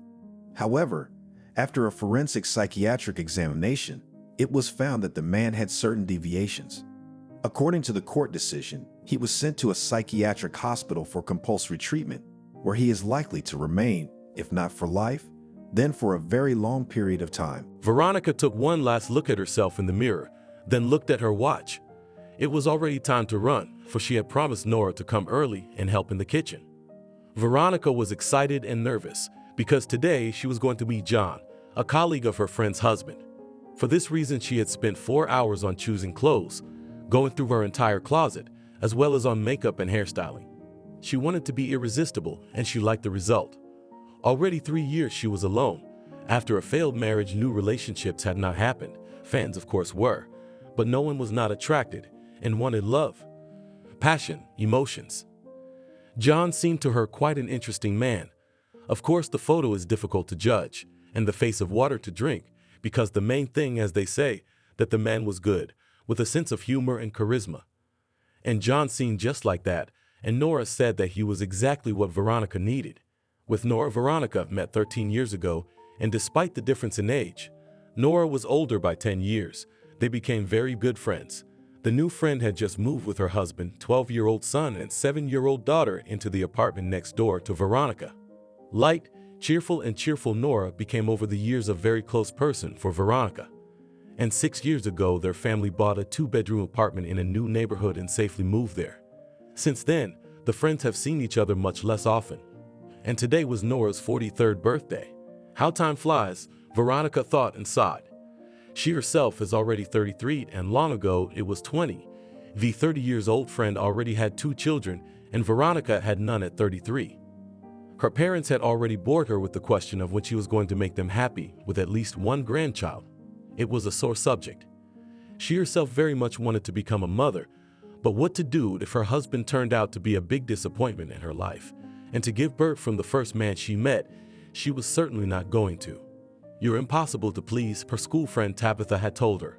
"You're too picky about men." "I'm not picky," Veronica replied. "I just don't like anyone." "You can't force yourself. You have to look at them, meet them, and you just cut it off at the root. No, that's all. So if I don't like someone right away, why waste time?" "Well, sometimes you don't like him at first, but then you talk to him, get to know him better, and you like him." "Yeah, they just want to get in bed after the first date, but I can't do that. They're not interested in spending time courting." "It's true. But let's hope things work out with this John. He looks like a pretty good-looking guy." And Nora praised him, she said so herself. "I hope so." "Oh, Tabitha, you want passion, love, to make your heart leap out of your chest and the ground fall away. Passion one day, gone the next. And love is something more calm, cozy, warm. No hurricanes, and you can't go far on passion alone. And you need to create a family, give birth to children. And in general, you should choose a man with your head, sensibly, not in a rush of passion. The main thing is that he loved, cared, that everything for the family. Is there no passion between you and Jacob at all?" Veronica asked her friend, who had been married for 8 years. "Or calm? No storms or hurricanes. It's calm. And I like it that way. We're used to each other, and I'm comfortable with him." Veronica rode in the cab and thought that Tabitha was probably right. And what hurricanes at the age of 33? Maybe you really need a quiet harbor and a complete calm. 20 minutes later, Veronica was already on the doorstep of her friend's apartment. The door was opened by Nora's daughter, Alice. "Come in," Nora shouted from the kitchen, and Veronica hurried to help her friend. "Cut some pickles and sausage," she asked her. "And where did you put your husband?" Veronica asked her, throwing the sliced cucumbers into the salad bowl. "He went to the store. As always in this turmoil, you are bound to forget to buy something. I didn't tell you what present my son gave me today." Nora smiled. "He's coming to my birthday party today." "Wow, he's coming all the way from Washington for the weekend?" Veronica asked her friend, because her son had graduated from the capital's university and stayed there to work. "No, for good. They have a branch opening in New York, and he transferred here. That's the best gift ever. I missed him so much." "He's got a girlfriend, so he's dying to come here," Alice told her mother. "Well, that's good. Oh, how time flies," Nora sighed. "I'll marry my son and become a grandmother, and in my heart, I'm still 18. Yes, time flies fast," agreed with her friend Veronica. "Alice, what kind of girl is she?" Nora looked at her daughter. "I have no idea. Maybe today she'll bring her, so we'll see," she answered. Suddenly the doorbell rang, and Veronica flinched in surprise. She thought it was John, and the excitement before the upcoming meeting was growing. "Alice, open the door. My hands are dirty," Nora said to her daughter. "Christopher," there was a joyful cry in the hallway, and Nora immediately ran to meet her son, wiping her hands on her apron. "Wow," Veronica exclaimed as Christopher entered the kitchen. "The boy's grown up, hasn't he?" Nora asked her with a smile. "He has. The last time I saw Christopher," Veronica wondered how old he'd been the last time they'd seen him at Nora's. 7 years ago, he said. "Hi, Veronica, you haven't changed at all." "But you have changed," Veronica said, looking at the tall, handsome man. "I remember you as a 12-year-old boy." "I'm not him anymore," Christopher said with a smile. "Can I help you?" "No, son. Have a seat. We're almost done here," said Nora, stroking her son's back. "Why did you come without a bride?" Veronica asked him. "And you want a bride right away," he replied, not stopping smiling. "And I would have brought her and introduced her parents," Nora said. "Some other time. Where's your father, by the way?" "He went to the store. He should be back by now." His mother answered him. "How are you?" he asked Veronica, sitting down on a stool. "Fine," she lied and stared at Christopher again. "I still can't believe it's you." "I see you're smitten," he answered, not taking his eyes off her. The front door swung open and Oswin, Nora's husband, appeared on the doorstep. "Christopher," he said cheerfully, looking at his son, and he hugged his father. Taking the grocery bag from her husband, Nora returned to the kitchen. "Veronica," John called Oswin. "You won't come today. His mother is sick. He went to the hospital with her. So some other time." "Well, what can you do?" "Some other time," Veronica sighed. Her mood immediately soured. So much preparation time and all for nothing. The guests came one after another after Oswin, and soon they were all seated at the large table in the room. Veronica felt a little dizzy after she had drunk several glasses of wine to toast the birthday girl. "Why are you drinking anything?" she asked Christopher, sitting next to her. "I'm driving," he answered. "How long have you been driving?" Without hiding her surprise, she asked. "It's been 5 years." "Veronica, wake up. I am already 25 years old, not 12 or 15. With a smile on his face, he said. I know. She took a few more sips of wine. What a man he's become, she thought, glancing at her friend's son all the time. At 18, when she'd last seen him before today's meeting, he'd been very nice too, but still a boy, and now he was a real man who probably had no shortage of girls. The music started to play, and everyone began to get out at the table for a slow dance. "Pour some more wine, please," Veronica asked Christopher, looking at her empty glass. He rose from his chair and gave her his hand. Veronica looked at the tight muscles on his arms, and what wide shoulders he had. She could barely resist the urge to run her palm over them. What a pleasure it was for her to feel him holding her tightly by the waist, pulling her slightly closer to his body. She didn't want this dance to end. She could hear the slightly faster beats of his heart, his light breath barely touching her hair. Veronica suddenly shook her head, startled by her thoughts and wanting to banish them from her mind. God, what am I thinking about? She thought suddenly, as if waking up from a reverie. Are you all right? Christopher asked her, seeing her gesture. She looked up and their eyes met. There was something in his gaze that gave her an electric shock, and a shiver ran through her body. Mischievous sparks danced in those gray eyes, staring at her piercingly, and it seemed to Veronica that he understood all her thoughts. Unable to utter a word, Veronica nodded and lowered her head again. Her heart beat harder, and she was afraid that he could hear its frantic beats. But then the music ended, and Veronica hurried to get out of Christopher's strong arms, even though she didn't want to. She sat down at the table again and drained the full glass of wine she had just poured. You look like you decided to get drunk tonight, Christopher said, sitting down beside her. He had a sleek smile on his lips. I'm not, Veronica replied, feeling drunk. After all, a sober person could not have such thoughts, which were still running through her head. For the rest of the evening she did not drink another drop of alcohol. And by the end of the party Veronica had sobered up, which she was glad of.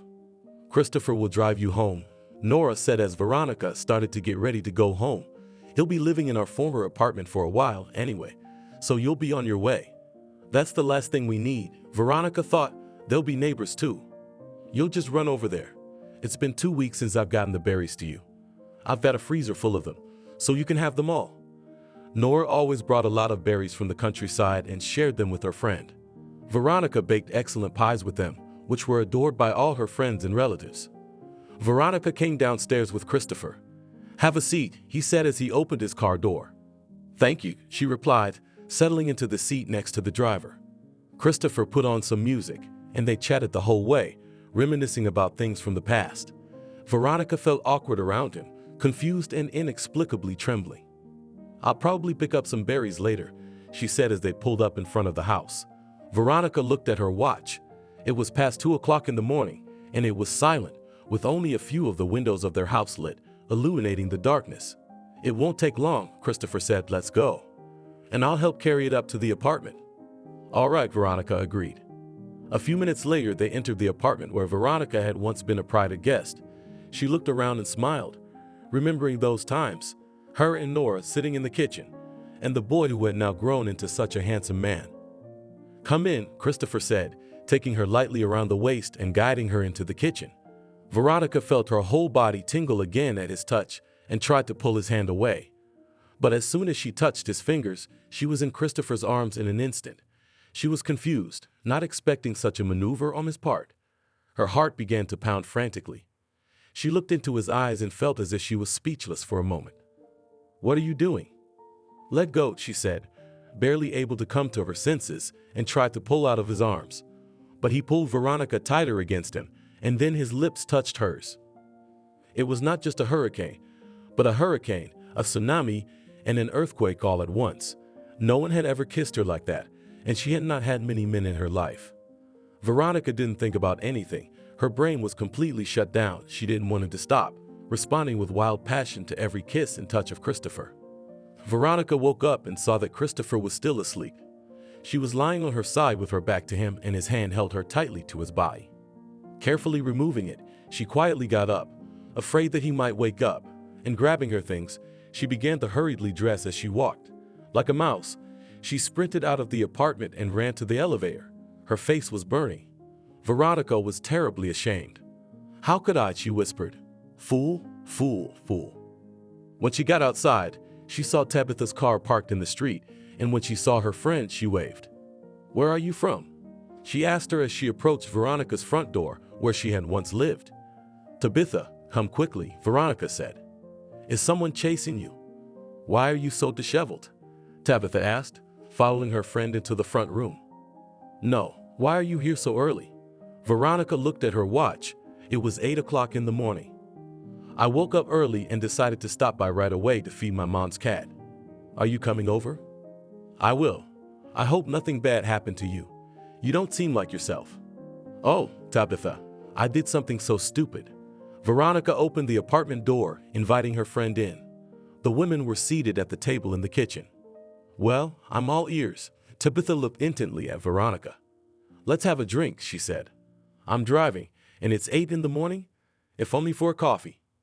Veronica turned on the coffee maker and sat down at the table opposite her friend. Tabitha, I slept with Christopher, she said, covering her face with her hands. Well, you finally slept with someone. That's great news. Tabitha smiled. Great? Christopher, Nora's son. Veronica took a deep breath and looked at her friend again, her smile fading to a pensive expression. Wow, she said at last. How did it happen? He drove me home, I went to his apartment for berries, and then here, he kissed me, and then everything is like a blur. Did you at least like it? Tabitha smiled again and shook her head, surprised at her friend. Tabitha. Tabitha what? How old is he now? 25. Tabitha whistled. Oh, time flies. He's a grown man. Did you take the berries? Are you kidding me? I feel like a pervert now. He was 12 when Nora and I met. I remember going for walks with Nora, Alice, and Christopher going to their cottage. He was always my friend's child to me. I can see Christopher right in front of my eyes. When he was that boy. Well, he's a boy now. You're a woman, he's a man, and there's nothing so outrageous about what happened. How am I gonna look Nora in the eye now? Veronica's cheeks were burning. Well, you didn't rape him. You both did it of your own free will. That doesn't make it any easier. Veronica sighed heavily. So there was a hurricane. Tabitha smiled again. There was an apocalypse. Tabitha, I've never had one of those before. Remembering that night, Veronica felt goosebumps run all over her body again. Listen, it was fine and good. Don't beat yourself up like that. There's no going back. It was a huge mistake. And now he's gonna live in the next door neighbor's apartment. I just don't get it. Where's John? He couldn't make it. Oh, well, maybe he's not needed anymore. Tabitha laughed a little. It's not funny. What am I supposed to do now? Don't do anything. Don't be so hard on yourself. I'm ashamed of myself and I want to go to hell. And the worst part is that I can't stop seeing that night and getting goosebumps. What if you and him could work out? You're crazy. Veronica looked at her friend in amazement. I'm also 8 years older than him. 8 is not 28, and you look much younger. I don't care. It was a huge mistake and it won't happen again. I can't wait to meet John. See for yourself. Veronica, don't worry so much. Christopher's not gonna tell Nora he slept with you. You haven't had a boyfriend in 3 years. And now you're with a young, handsome man, so you're going for it. You had fun, and that's good. If he wasn't your friend's son, you wouldn't be reacting this way. I'm going to go feed the cat, and I have other things to do. Tabitha patted her friend on the shoulder and headed for the door. After Tabitha left, Veronica lay down on the bed. She couldn't get the night and thoughts of Christopher out of her head. And what scared her the most was that she wanted to do it all over again. After a while, Veronica dozed off, but not for long. She was awakened by the doorbell. Her heart pounded frantically in her chest. She was sure it was Christopher. She went to the door and looked through the peephole. It was him. After gathering her thoughts, Veronica decided to open the door because hiding was stupid, and it was better to explain now than to postpone it until later. Hi, Christopher said, entering the apartment. He was holding a large bag. You forgot the berries. He put the bag on the floor. Why'd you run away? A smile played on his lips. He took a step forward, and Veronica immediately drew back. She didn't run away, she left. Christopher, we made a big mistake, but it won't happen again. I was drunk. Let's just forget the whole thing like it never happened, she said in a serious tone. A mistake? And you weren't drunk. He took a few steps forward, and before she knew it, Veronica was pinned against the wall by his body. We're adults, he said, staring intently into her eyes. And she saw in them the same desire she'd seen last night. And I don't think it's a mistake. I want you, and you want me. So why give up what we both want? I don't want you, she lied, and I don't want any of that. Before she could finish, Christopher's lips were against hers, and Veronica was once again disconnected from reality, completely at the mercy of the passion that had taken hold of her again, even more powerfully than the night before. Veronica could feel Christopher's heart pounding frantically, and her heart was literally leaping out of her chest. He nuzzled his nose into her hair, still clutching her tightly in his arms, and she wrapped her arms around his neck and pressed her cheek against his sweat-damp chest. Both of them were breathing heavily and intermittently. With him in the hallway against the wall in my own apartment, I've definitely lost my mind, Veronica thought, and immediately pulled away from Christopher. He smiled and kissed her lightly on the lips. Will you let me take a shower? He asked in a whisper. Veronica nodded, and he took her hand and headed there with her. She couldn't take her eyes off his naked body, admiring the trickles of water running down his back, over the muscles bulging on his arms, and she could hardly suppress the urge to touch him again. "We need to do this again," Christopher said, winking at Veronica. "I mean what we just did in the hallway." "You don't need to repeat anything," she answered immediately. "Don't come back. And if I do, won't you let me in?" He raised an eyebrow in surprise. "I won't. Dry yourself and go. There's a towel in the pencil case." He came out of the bathtub and, taking out a towel, began to dry himself. And Veronica immediately pulled the curtain all the way down so that she couldn't see him and he couldn't look at her. "Give me the towel, the big purple one," she asked Christopher. "Why did you hide? I've already seen all of your charms." He laughed a little as he handed her the towel. Veronica began to dry herself in the bathroom. "Does it bother you that much that I'm your friend's son?" he asked stubbornly. "Of course it embarrasses me. I've known you since you were 12. Veronica replied, scolding herself again for her weakness. "Don't think about it because I'm different now." "I can't not think about it. We don't need to see each other anymore." Christopher held out his hand to her. "Come on, get out." Veronica struggled to climb out of the tub, wrapped in a towel from head to toe. "You loved it. Don't deny it," he said. "Why do you have to complicate your life with stupid prejudices?" Veronica looked at him unhappily and headed out into the hallway. She wanted Christopher to leave her apartment quickly. "Please get dressed and leave," she said to him. "Kindergarten, Veronica. No offense," he sighed, pulling on his jeans. "Think what you want. I don't care." When Christopher was fully dressed, he put his arms around Veronica again, and she started to resist. "Do you understand or don't you?" She was almost screaming. "I don't want this." But as if not hearing her, he kissed her lips again, and her resistance quickly ceased. "You see," he whispered, touching his forehead to hers. "You want to." "No," she whispered back, and he kissed her once more. "And now?" "Christopher, please stop," she literally begged. "I have things to do and I have to run, but I'll be there tonight." Without releasing Veronica from his embrace, he said, "I have things to do too and I'm leaving tonight," she lied. "Where are you going?" "On a date. Let me go." Christopher opened his arms and Veronica immediately pulled away from him.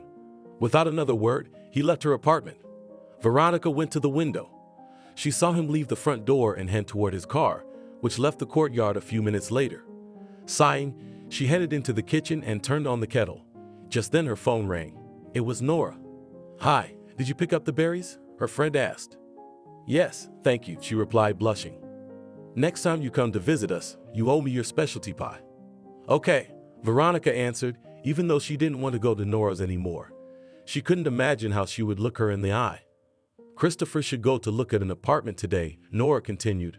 "We'll sell the one in your building. He wants a bigger apartment in a new building. My son is definitely getting married. Oh, Veronica, I'm so glad he moved back to New York. And when he's going to show you the bride, he still hasn't told you?" Veronica asked. She suddenly remembered that Alice had talked about it at her mother's birthday party, and she felt even more uncomfortable. Not yet. After talking with Nora for a while longer, Veronica poured herself some tea, but before she could take a couple of sips, her phone rang again. This time it was Tabitha. "How's it going? Have you come to your senses?" she asked Veronica. "I wish," she sighed. "Christopher didn't show up after your wild night?" "He did. He brought berries." "Ooh, And we had it all over again," Veronica said with a sigh, and then she heard laughter in the phone. "I'm not laughing at all. I'm sorry. You said it was a mistake, that there was no more. It's only been a few hours, and you've managed to get back together with him." Tabitha laughed again. "I kicked him out and told him not to come back. He wanted to come back tonight. Maybe you shouldn't have." "Let him come," Tabitha said, still laughing. "It's not a waste. And stop laughing at me." "Oh, I can't. You want my advice?" "What's that?" "Relax and just live. Do what you want to do and don't worry about it." "Are you saying we should continue this thing with Christopher?" "Why not, if that's what you want? Get out of the habit of cutting things off at the drop of a hat." "Thanks for the advice. I'm gonna go get some breakfast, because this is usually lunchtime, and I haven't eaten anything yet. Bon appetit. I'll see you later." "I'll see you later." After having a snack, Veronica lay down and fell asleep and woke up only at 8 o'clock in the evening. She got out of bed and went to the window. Christopher's car was already parked in the yard in the same place where he had left her today. After preparing a light dinner, Veronica sat on the couch and turned on the television. She kept thinking about Christopher and what had happened between them, remembering his every touch and kiss. She looked at the clock and suddenly realized that she was waiting for him to come. She wanted him to come, even though she was ashamed to admit it to herself. When the hands of the clock struck midnight, Veronica realized that Christopher was definitely not coming, and it made her sad. She began to regret lying to him about the date. But then her mind screamed that she had done everything right and would not let her passions override her common sense. Veronica opened Nora's contact page and searched for Christopher's friends. There weren't many pictures of him, but almost all of them were at events where there were a lot of people. It was hard to tell whether he had a girlfriend or not. At work, she was busy, and Veronica finally managed to distract herself from unwanted thoughts about Christopher. When the workday was over, she ran to the store and hurried home. Before entering the front door, she glanced at the spot where his car had been parked yesterday. It wasn't there. "You don't care, you have to forget everything," she said to herself and hurried home. Having prepared dinner, she sat in front of the TV, turning on another melodrama. When the doorbell rang, Veronica froze, and her heart began to pace again. Getting up from the couch, she went to the door and looked through the peephole. It was Christopher. As she was about to turn the lock to open the door, she pulled her hand away from him, as if she just realized it. "No," she said to herself, pulling herself together, and leaned back against the door. The doorbell rang a second and third time, but Veronica was determined not to open it, because otherwise everything would happen again, and she didn't want that. Every evening until the weekend, Veronica sat at the window for hours waiting for Christopher's car to appear on the horizon. And every time she waited with bated breath for him to get out of it, sighing with relief when she saw that he had arrived alone. Nora called on Thursday and invited her friend to visit, asking her to bring her special pie because she was finally going to meet John. Despite the fact that she was terribly ashamed in front of her friend, she still agreed, because this meeting could change her life. Veronica really wanted to believe that John was the one for her. "Yummy," Nora took the pie from her friend and kissed her cheek. "John is already here," she whispered. "The pie needs to warm up a little, so it will taste better," Veronica replied. "Well, we're not going to drink tea yet. Let's go and get acquainted." Nora put the pie on the kitchen table and led her friend into the room where Oswin and John were talking animatedly about something. "Veronica's here. This is John." The man turned his head and then rose from his seat and approached the women. "Nice to meet you," he said, smiling good-naturedly. "Nice to meet you too," Veronica replied, smiling back. "Well, please come to the table," Nora said to the guests. The atmosphere was easy and relaxed. They talked about different topics, and John was a good conversationalist, not lacking a sense of humor. He was not as striking as Christopher, of course, but rather a plain but pleasant man. He was unmarried at 35, and as Oswin had said, he was in active search of his soulmate. "I'm going to warm the cake," Nora said, when they had all decided it was time for tea. And in a few minutes, the whole air in the apartment was saturated with the aroma of baked goods and berries. What an aroma," Oswin and John said almost in unison. "And what a flavor. Veronica used to spoil us with her baked goods," Nora said, putting her friend's culinary creation on the table. No sooner had she cut the pie into pieces than the doorbell rang, and the woman handed the knife to her husband and went to open it. "Hello, son," she said to Christopher, who entered the apartment, and kissed him on the cheek. "Mammy, have you prepared the documents? And what smells so good?" he asked, smiling at his mother. "I did. Come in. You must be hungry from work. We were just about to have tea. Do you have guests?" "Yes. Come on." Veronica felt the color rush to her cheeks. She wanted to fall through the floor when Christopher came into the room. She had never imagined he would be here tonight. "Good evening," he said, sitting down at the table and yawning. He looked very tired. "Where's Alice?" "She went to the club with her friends," Nora said, pouring tea for her son. "Hello, Christopher," Oswin said, and introduced his colleague to his son. Sitting down opposite Veronica, Christopher put a piece of cake on his plate. "Did you bake it?" he asked her, remembering well how she had often spoiled their family with them. Veronica felt herself blush even more when Christopher squinted at her. His gaze was unkind, and she felt like lightning was about to fly from his eyes.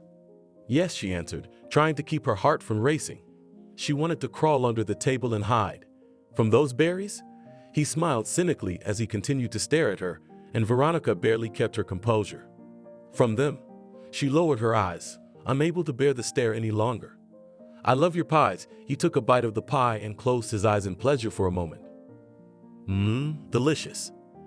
To Veronica's delight, Christopher finished his tea and left, giving her one last angry glance. When she saw him again today, the memories came flooding back to her, and the images of the mad passion with which they had given themselves to each other not so long ago came back to her.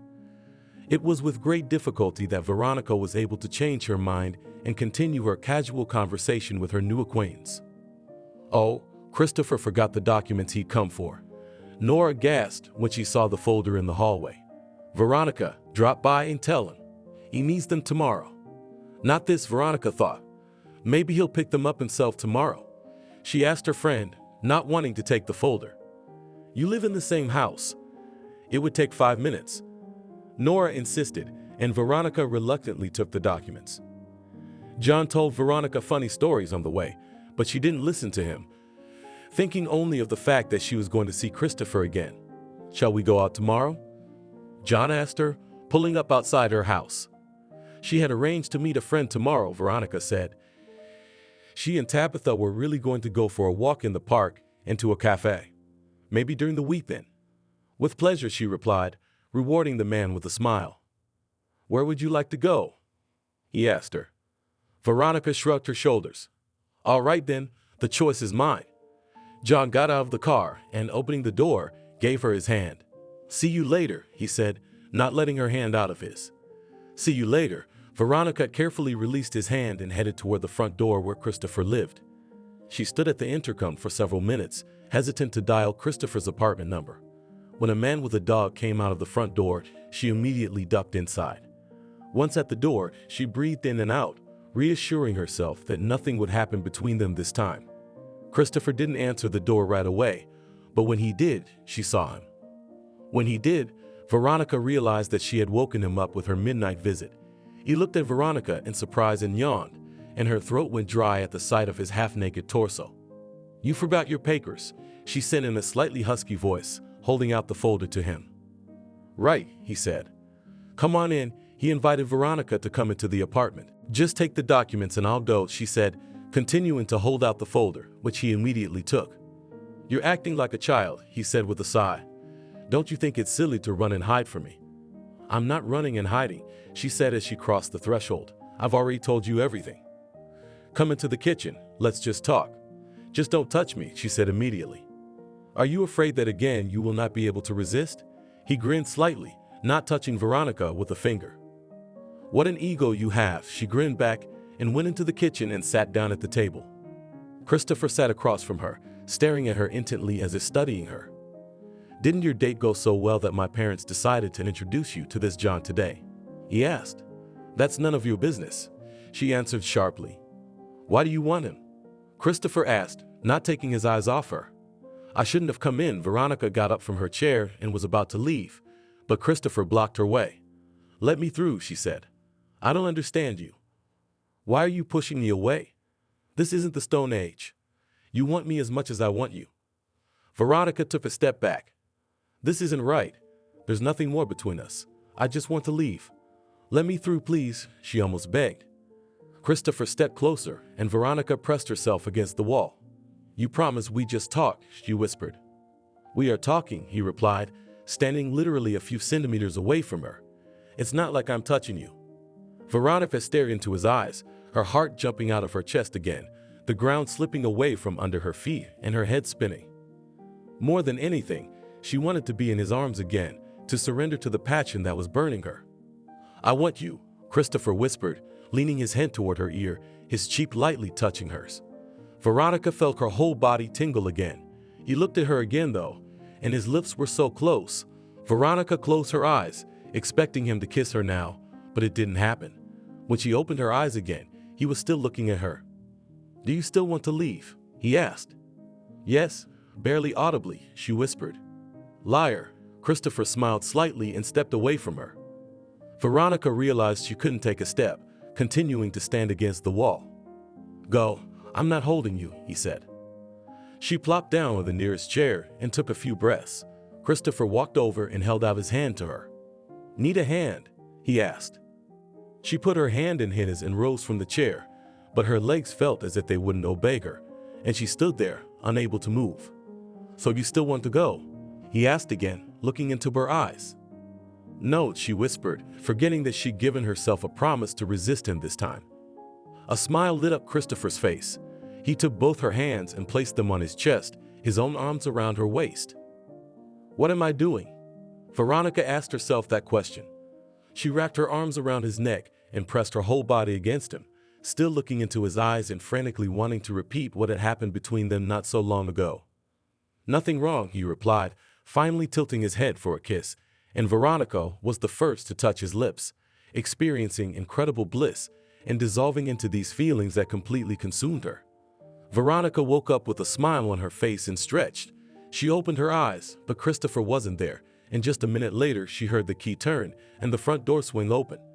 She got dressed and left the room, catching the scent of fresh coffee coming from the kitchen. When she saw Veronica, Christopher came over to her and kissed her on the lips. "Good morning. Do you want coffee?" he asked. "Yes, thank you," she replied discreetly. "I went to the store while you slept." He set a box of bushels in front of her. "Your favorite?" Veronica was surprised. It had been so many years and he remembered what kind of cake she liked. "Thank you," she smiled slightly. "What are your plans for today?" Christopher asked. "I'm going out with Tabitha. And tonight I have to cook something. My mom's coming back tomorrow." "From where?"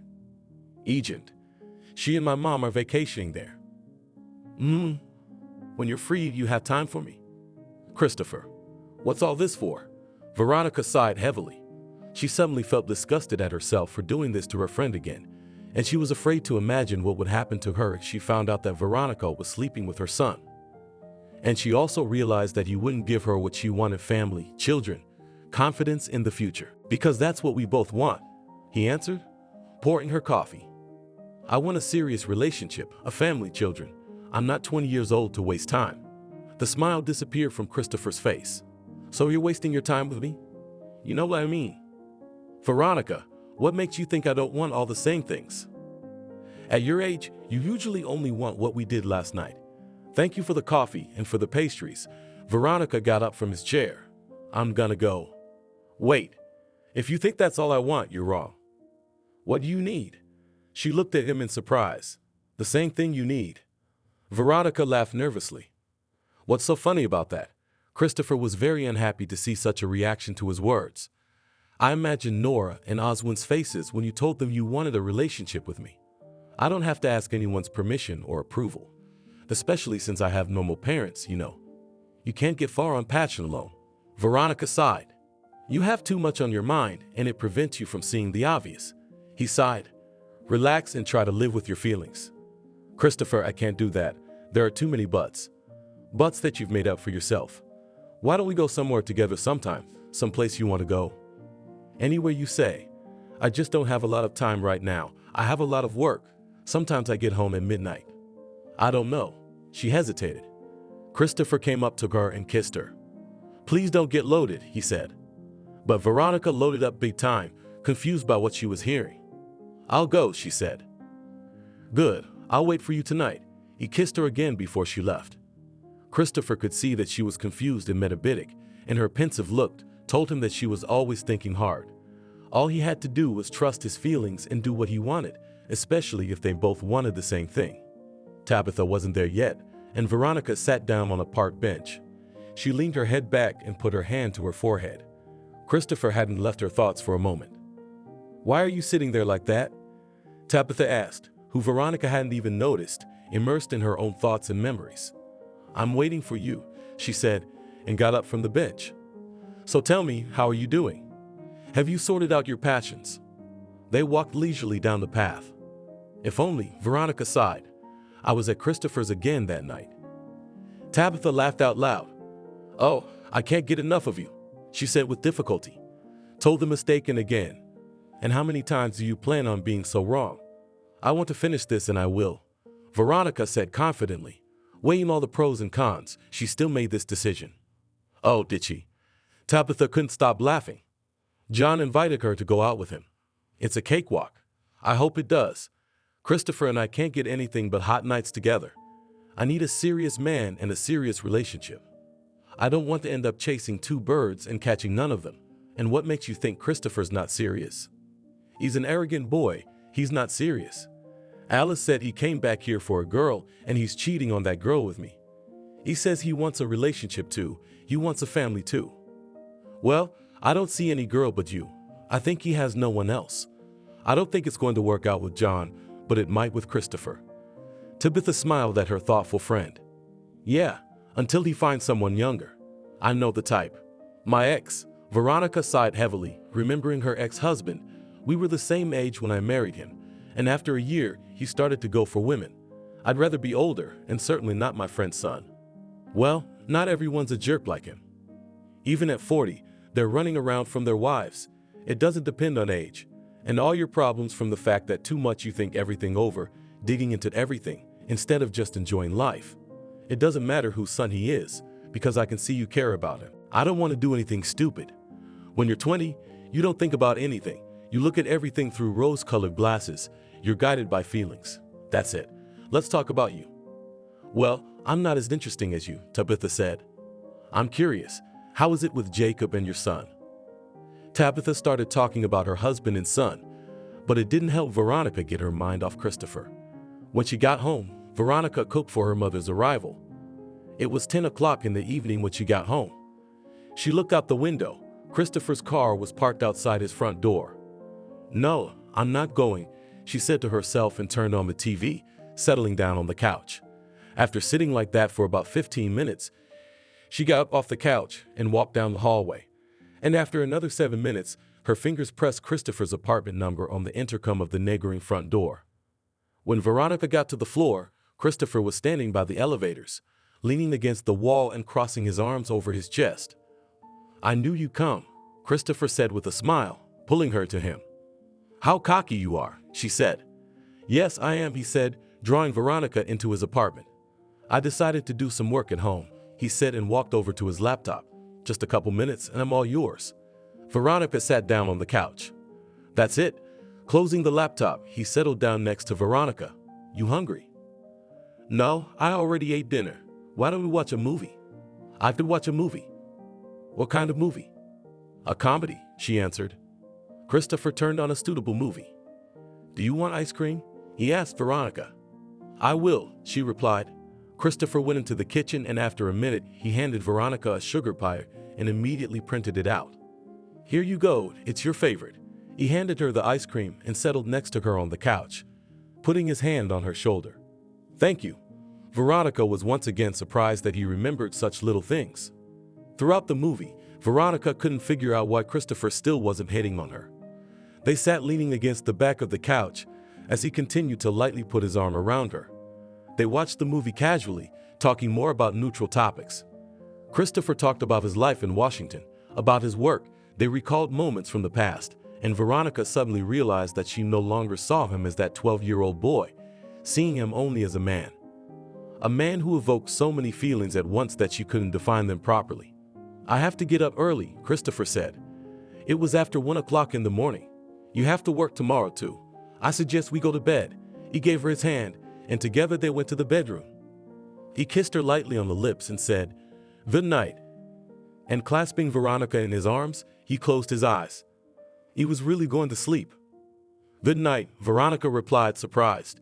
She snuggled into his arms and closed her eyes too, catching herself that she wasn't disappointed that they hadn't had their violent passion this evening. She felt good just having him around. In his arms, she felt like she was in a cabin, protected from any bad weather. In the morning, Christopher made breakfast and then drove Veronica to work. Will I see you tonight? He asked. I don't know yet. Veronica answered, suppressing the word yes that almost rolled off her tongue. The smile had been on her lips all day.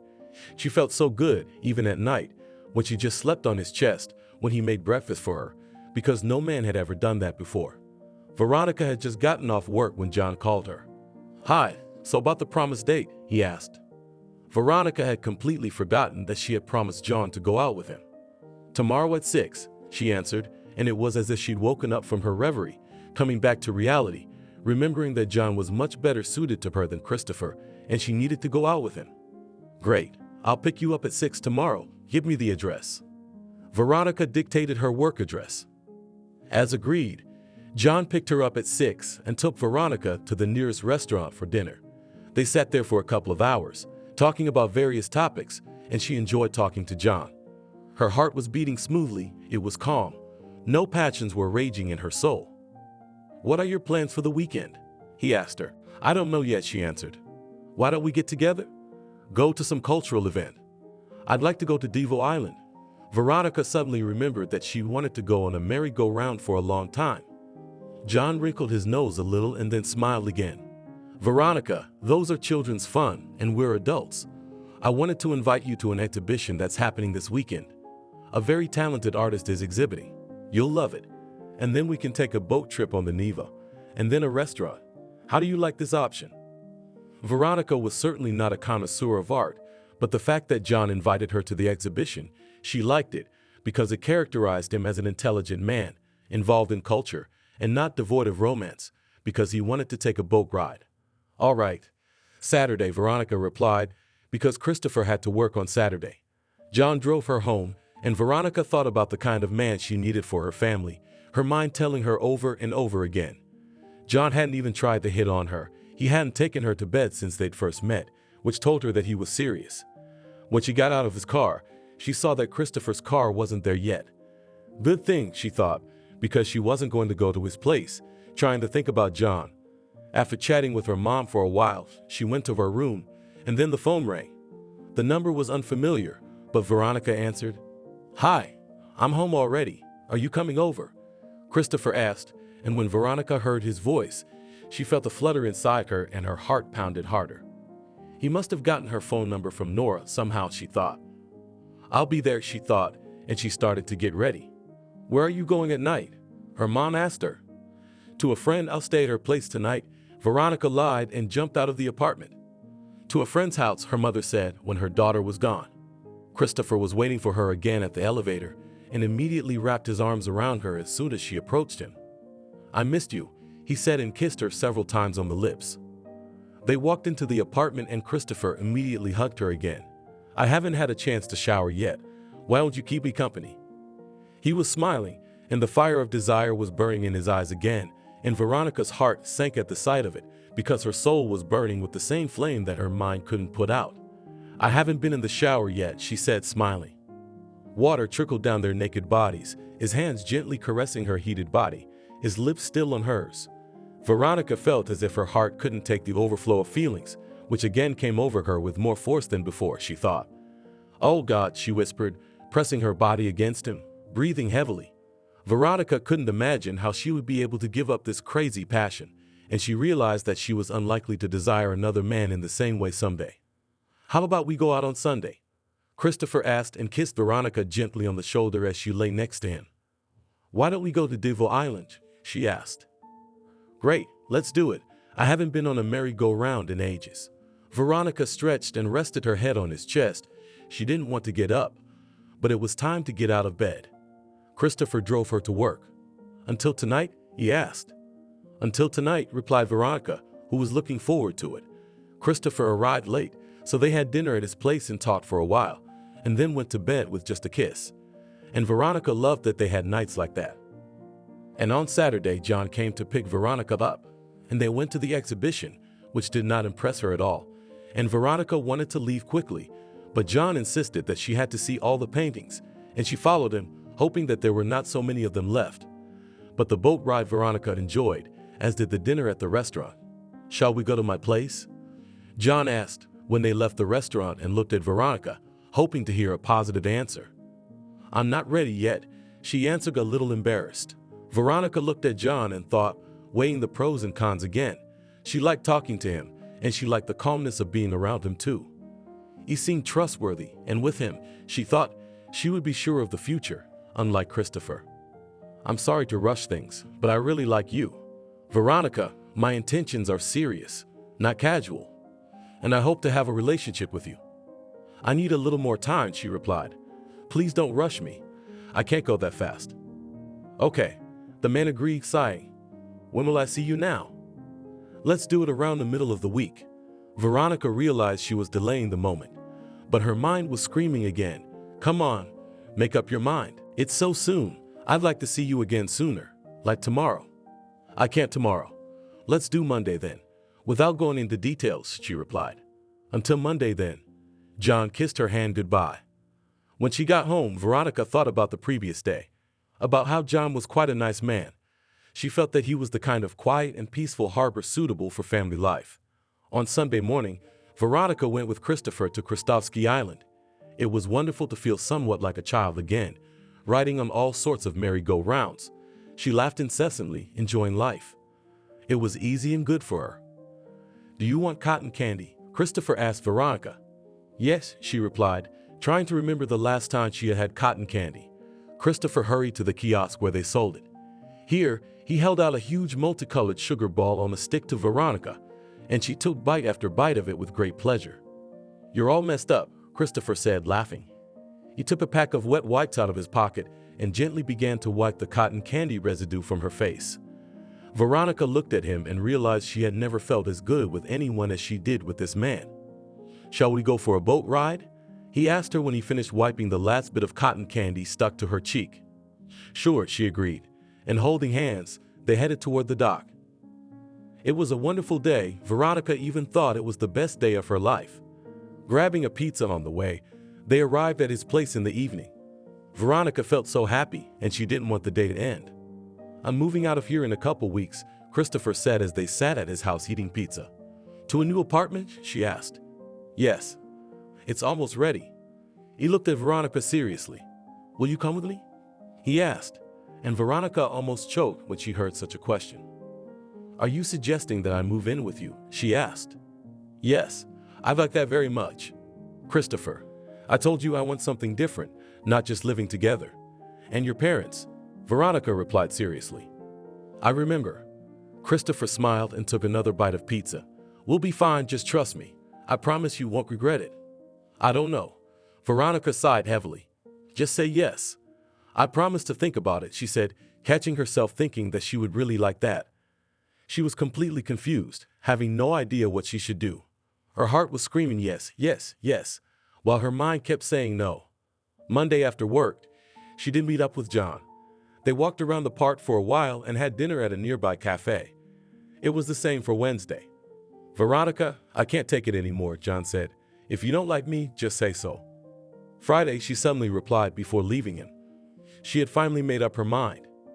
Maybe after being intimate with John, she would finally get rid of this incredible attraction to Christopher. Lately, their relationship had been going too far. It was scaring Veronica.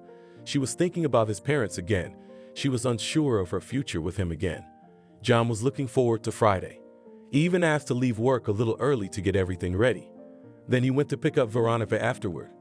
Pleased, he escorted Veronica into the room where a small table was set up with lighted candles on it, adding romance to the ambience around it.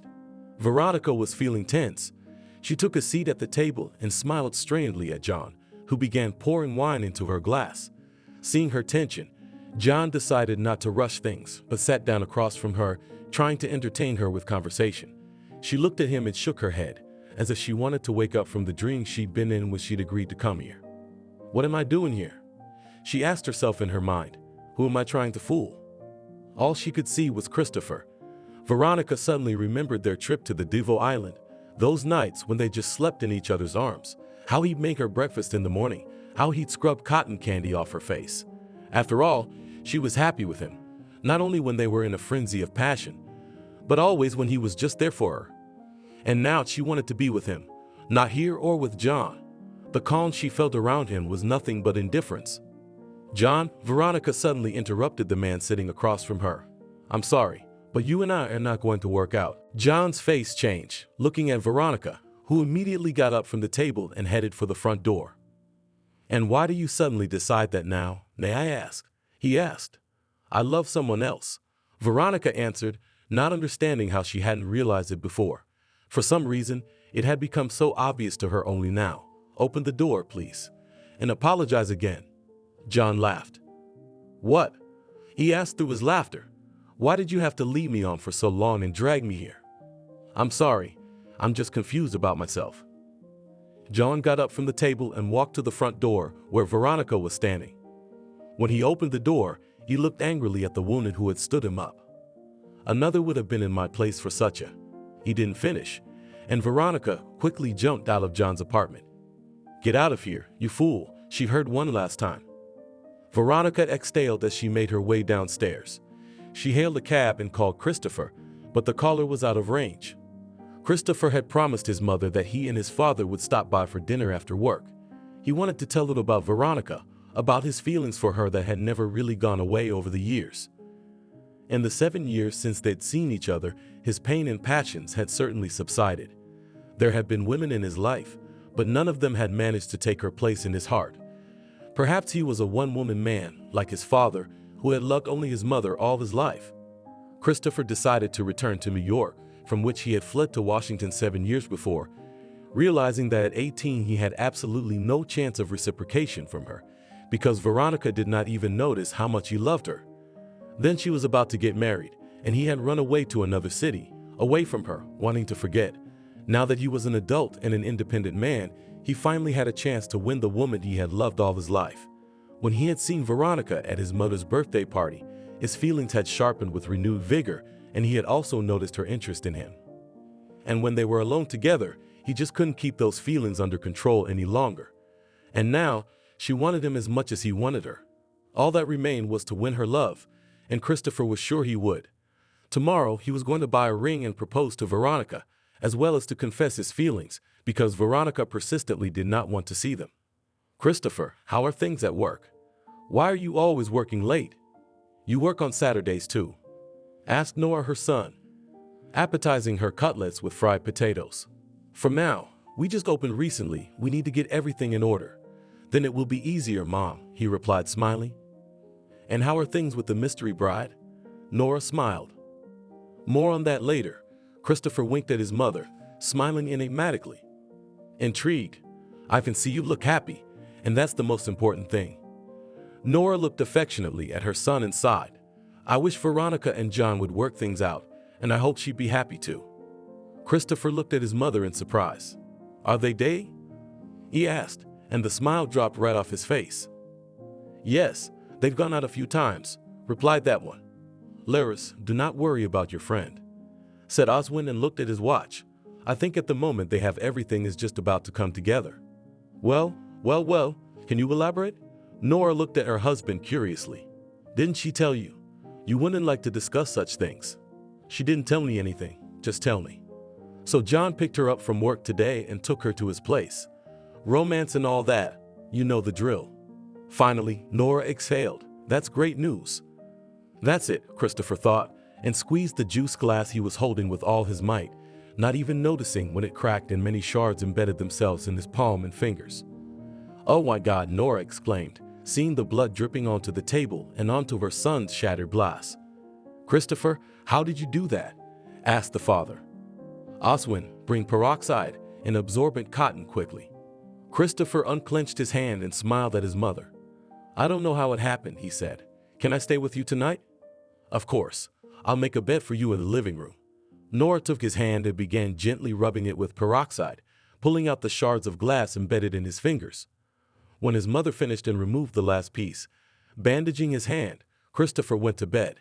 He turned on his side and closed his eyes. The pain in his arm was nothing compared to the pain that now plagued his heart. All of his hopes had been dashed in a few minutes of talking to his parents. Christopher's car was gone, but Veronica knew he would be late for work today. She dialed his number one more time, but the caller was out of range again. Veronica went home, deciding that tomorrow she would tell him of her decision to move in with him. And Nora was not a wild animal after all, and maybe she could understand her friend. Suddenly she didn't care about anything else. All that mattered was that she loved Christopher and wanted to be with him. The next day she dialed Christopher's number again, but it was still turned off or out of range. Veronica looked out the window, and what was her surprise when she saw him outside his car. Christopher was putting some boxes in the trunk. Veronica quickly jumped out of the apartment and headed toward him, a happy smile playing on her face. "Hi, what kind of boxes?" she asked, continuing to glow with happiness. "I called you, but your phone is off." "Hi," he replied dryly, not even turning around and continuing to put those boxes in the trunk. I'm moving. And my phone's dead. Christopher, is something wrong? Veronica asked worriedly, not understanding why he was talking to her like that, and the smile immediately dropped from her face. Nothing happened. As he put the last box in the trunk, he turned to face Veronica, and she immediately noticed that his gaze was aloof. Christopher, you asked me to think about moving. I'm willing to move in with you, she said. Christopher sighed. And I don't need it anymore, he replied indifferently. Veronica felt a lump come up to her throat. A terrible panic seized her inside, the fear of losing him completely gripping her soul. She was still looking into his eyes and saw only indifference, as if he was someone she didn't know, because Christopher looked at her in a completely different way. I don't understand, she barely said, trying to keep from crying. Listen, Veronica, he said calmly. I love you very much, I really did. But you didn't want to see it, you didn't mean to. I've had enough. I'm not a boy to run after you all the time, to persuade you and prove something. You said you wanted a serious relationship, but you only wanted me for sex. The rest you looked elsewhere, not wanting to take it from me. I don't want anything else. I gotta go. Christopher closed the trunk. Veronica was dumbfounded, everything inside of her shattered. She was in maddening pain. She couldn't and wouldn't believe those words. Is it over between us? She barely whispered, unable to hold back her tears. It was. He answered, getting behind the wheel of his car. Tears rolled down Veronica's cheeks. She came home and fell on the bed and burst into tears. His words echoed in her head over and over again, and she refused to believe them. It was now, when she realized she loved him, that he had left her. Was that it? She whispered and cried harder, unwilling to accept such a truth.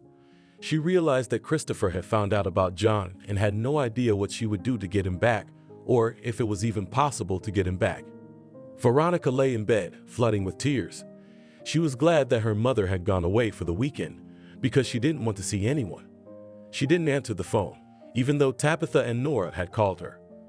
She would only answer one call, but Christopher didn't call her. Her ears were constantly ringing with her last words, which made her heart tear to pieces. Veronica had no idea what she should do now. When the doorbell rang, she reluctantly crawled out of bed and looked through the peephole. Nora stood on the doorstep. After thinking for a few seconds, she opened the door. Jesus, Veronica, what's wrong with you? Nora gasped as she entered her friend's apartment and saw her in tears. I called you. You don't answer. What's wrong? Nora hugged Veronica. It's John, isn't it? What did he do? Veronica wiped her tears and blew her nose. Not because of John, she said in a hoarse voice. Come into the kitchen. What are you doing here? I was just packing up some of the things I had left, because Christopher had already moved out, and he was going to bring the stuff I'd packed. As soon as Nora had finished speaking, Veronica burst into tears again. Sitting down next to her friend, Nora hugged her tightly and began to stroke her hair. Zaya, what are you doing? Come on, calm down and tell me what happened. Veronica raised her red, crying eyes and looked at Nora. He left me and doesn't love me anymore, she said in a low voice. John? What does John have to do with this? Veronica pulled away from her friend. Who dumped him? Nora didn't understand anything at all. Veronica went to the sink and rinsed her face and sat down next to her friend again. The one I love no longer loves me, she answered. Will you have a drink with me? Nora agreed, and Veronica took out a bottle of martinis and juice and poured herself and her friend a full glass, emptying her own. You better drink too, she told Nora, and she took a few sips. Veronica, I don't understand anything. Come on, Tony, it'll make you feel better. It won't. Veronica drank another glass. Nora, you can strangle me, I'll feel worse anyway. She was gathering the courage to confess everything to her friend. No way, tell me already. Exhaling, Veronica finally spoke. Nora, I love your son and we've had sex many times. We've had sex, we've dated. Nora opened her mouth but couldn't utter a word. Her eyes rounded and her face turned white. After sitting like that for a while, she lifted her glass, spilling its contents onto the table. Her hands trembled, but she drank the rest of the martini in one gulp and immediately poured another. You? Nora drank the second glass in one gulp.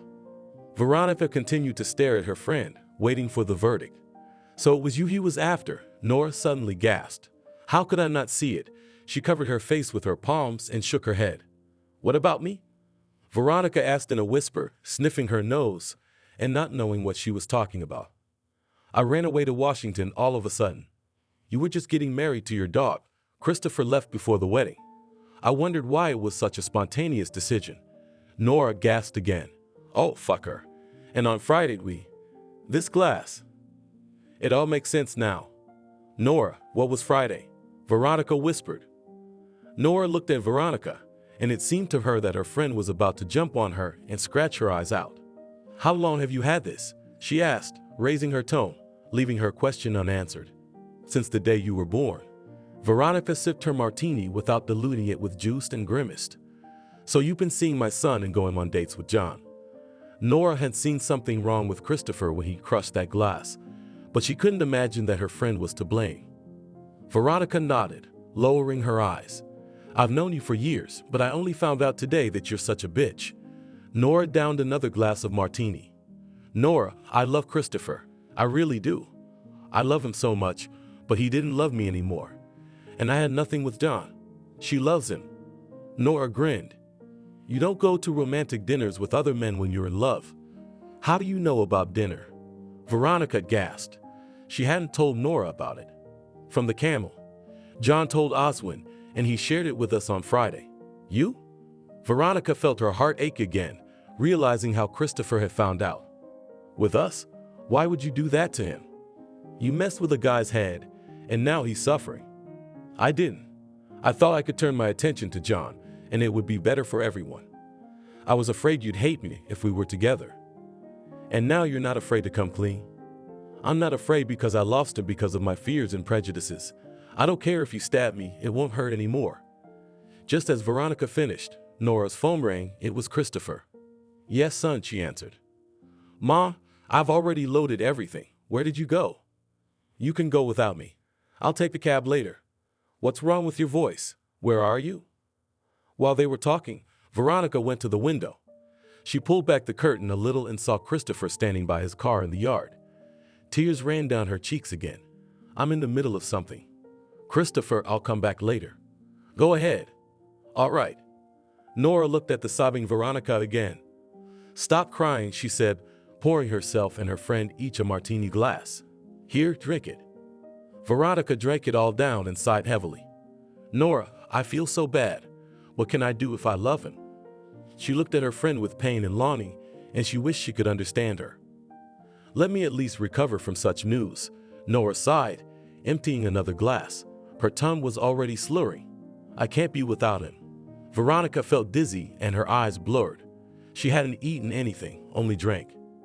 I'm a bad mother, suddenly said Nora, pouring herself another portion of alcohol. Why? Veronica asked her. Because I was blind. He's been in love with you for a long time, and I didn't see it. Nora exhaled and drank again. How long? Veronica emptied her glass immediately. You're a bitch. Nora looked at her friend judgmentally. Veronica burst into tears again. I don't love you anymore either. Nora blurted out and drank some more. Nora, I'm sorry. I love you and I love him, but I'm such a fool. And it's a good thing he left you. We don't need fools. Veronica cried even harder. Don't cry. I can't. Drink. Nora handed her another full glass. Nora, what am I going to do? Veronica took another drink and put her head down on the table. Nora looked at her friend, shuddering with sobs. Are you asking me? And I'm not talking to you. It's coming on its own. I'm not feeling well. We've had enough, Nora said. I'm going home to digest the info. Info? Anyway, you know what I mean. Nora staggered out into the hallway. Calling a cab, she left her friend. Veronica looked out the window as the cab drove Nora away. She poured herself another martini, even though she was already quite drunk. After a while, she fell asleep at the table. Christopher arrived at his parents' apartment. No one was home. He unloaded the things his mother had packed and was about to leave when Nora appeared on the doorstep. He looked at his mother with surprise and smiled. Wow, Mammy, where did you get so much? Nora plopped down on the chair and, trying to take off her sandals, fell off it. Christopher rushed over to her and lifted her off the floor. Mom has it under control, she said, smiling at her son. I see, continuing to smile. He took off her sandals himself. Just then the front door swung open and Oswin and John entered the apartment, in about the same condition as Nora. Christopher looked at his father's colleague with hatred, though was he guilty of anything? No. But he hated the man anyway. "Oh, mother, where did you come from so beautiful?" Oswin asked his wife, opening his arms to her. "I guess they've already started celebrating the Day of the United States," Christopher said dryly. "Hello, son. I'm resuscitating a friend," Oswin said, pointing to the staggering John. "Let's go to the kitchen, Kyryuk." Oswin took out a bottle of cognac and 2 glasses. "Take the third," said Christopher, sitting down with them at the table. He wanted to strangle this John. "Son, you don't drink," exclaimed the astonished Nora. "Today I do," Christopher replied. "Mother, do you want a drink?" Oswin asked. "I've had enough," said Nora, watching her son. She noticed the hatred he was looking at John. "What do these women want?" said John, who until now thoughtfully silent. "I do not know, Kyryuk," replied Oswin, pouring cognac. He looked at his wife. "Your girlfriend is certainly a bitch," he said. "That's right," agreed Nora, and the men looked at her in surprise. Christopher drank the brandy and grumbled. It was very hard for him to listen to talk about Veronica, but he didn't show it. "I've been going back and forth with her. One date, another. I understand, she's a decent woman who doesn't jump into bed right away." John waved his hand and drank all the cognac poured into his glass. When Nora heard him, she grinned nervously. Christopher downed 2 glasses in a row and grimaced. He suddenly felt like he wanted to be full. He hoped it would help dull his pain. "What was that all about?" Nora suddenly asked John. "Didn't your girlfriend tell you?" John looked at his friend's wife. "We haven't talked for a long time," Nora lied. "So I gave her a romantic dinner, some wine, and she agreed to everything." He emphasized the last phrase. "I'm telling her something, so to speak, to lighten the mood." She was all tense, like a taut string. "But I think she's worried." And she goes, "I'm sorry, but we're not gonna make it." John laughed and shook his head. Nora continued to watch her son. It was obvious that he was barely holding back from lashing out at John. She remembered how, 7 years ago, when Christopher had learned that Veronica was getting married, he had turned pale and was not himself. But Nora hadn't realized the reason for his sadness and hadn't connected it with her friend. Christopher then hurriedly transferred to study in Washington, and when he came to New York, he'd avoided seeing Veronica. When he was 15 years old, he had once said that when he grew up, he would marry Veronica, but Nora had not taken it seriously, only laughed at her son. She scolded herself now for being so inattentive to him, not noticing that he had been suffering for years from love for her friend. Oswin patted his friend on the shoulder and poured him more cognac. "Son, you don't drink so much." Nora looked at her son and shook her head. "I'm fine, mate," he answered, though he wasn't. "Tell me, Christopher," John suddenly turned to his buddy's son, "have you ever been dumped like that by a woman?" "No," he answered dryly, taking another sip of alcohol. "Son, you at least have a snack." Nora carefully put a plate of sausage and cheese in front of her son. "Oh, you're lucky. So I'm sitting here, and I don't understand what's wrong." And she says, "I'm sorry, I love someone else." Tease. John laughed nervously. Christopher raised his head and looked at John. "What is she saying?" he asked, and Nora noticed the change in her son's look. "She loves someone else. Isn't she stupid? I should have beaten her up so she wouldn't have to throw men away like that." Christopher snapped out of his seat and grabbed John by the pecs, pulling him off the chair. His eyes glittered with anger, and Nora gasped and rushed to her son, as did Oswin. "Christopher, what are you doing?" shouted the astonished father. John tried to resist, though he could barely stand on his feet. "I hope you didn't touch her, or I'll kill you." Christopher gritted his teeth, while Nora stroked his son's back and begged him to let John go. "Get your hands off me." "I didn't touch her. I opened the door and she left." "Why did you get so excited?" John asked snidely as he struggled to free himself, but Christopher released him and he fell to the floor. Oswin helped John up and sat him in a chair. "What was that just now, son? Why are you throwing yourself at people?" He looked at his son, not understanding his overreaction. "Nothing," he replied, drinking a glass of cognac. "Let him watch his language." "Kyryuk, you're wrong," immediately said Oswin. "Watch your tongue." "Pour," he muttered. "Oh." Nora sighed. "Pour me a cognac too," she asked her husband. John tried to get up from the chair, but immediately fell back down. "Oh, Nora, why did you put such a woman in my life?" John sighed heavily. "I didn't know that she loved someone else." Nora looked at her son and smiled a little, but he didn't see it, immersed in his own thoughts, swirling in his alcohol-fogged mind. "A friend," Oswin said, "you can't do that to a man. You can't." "Oh, that's it." Nora waved her hand at her husband. "Enough of this Veronica talk. Change the subject."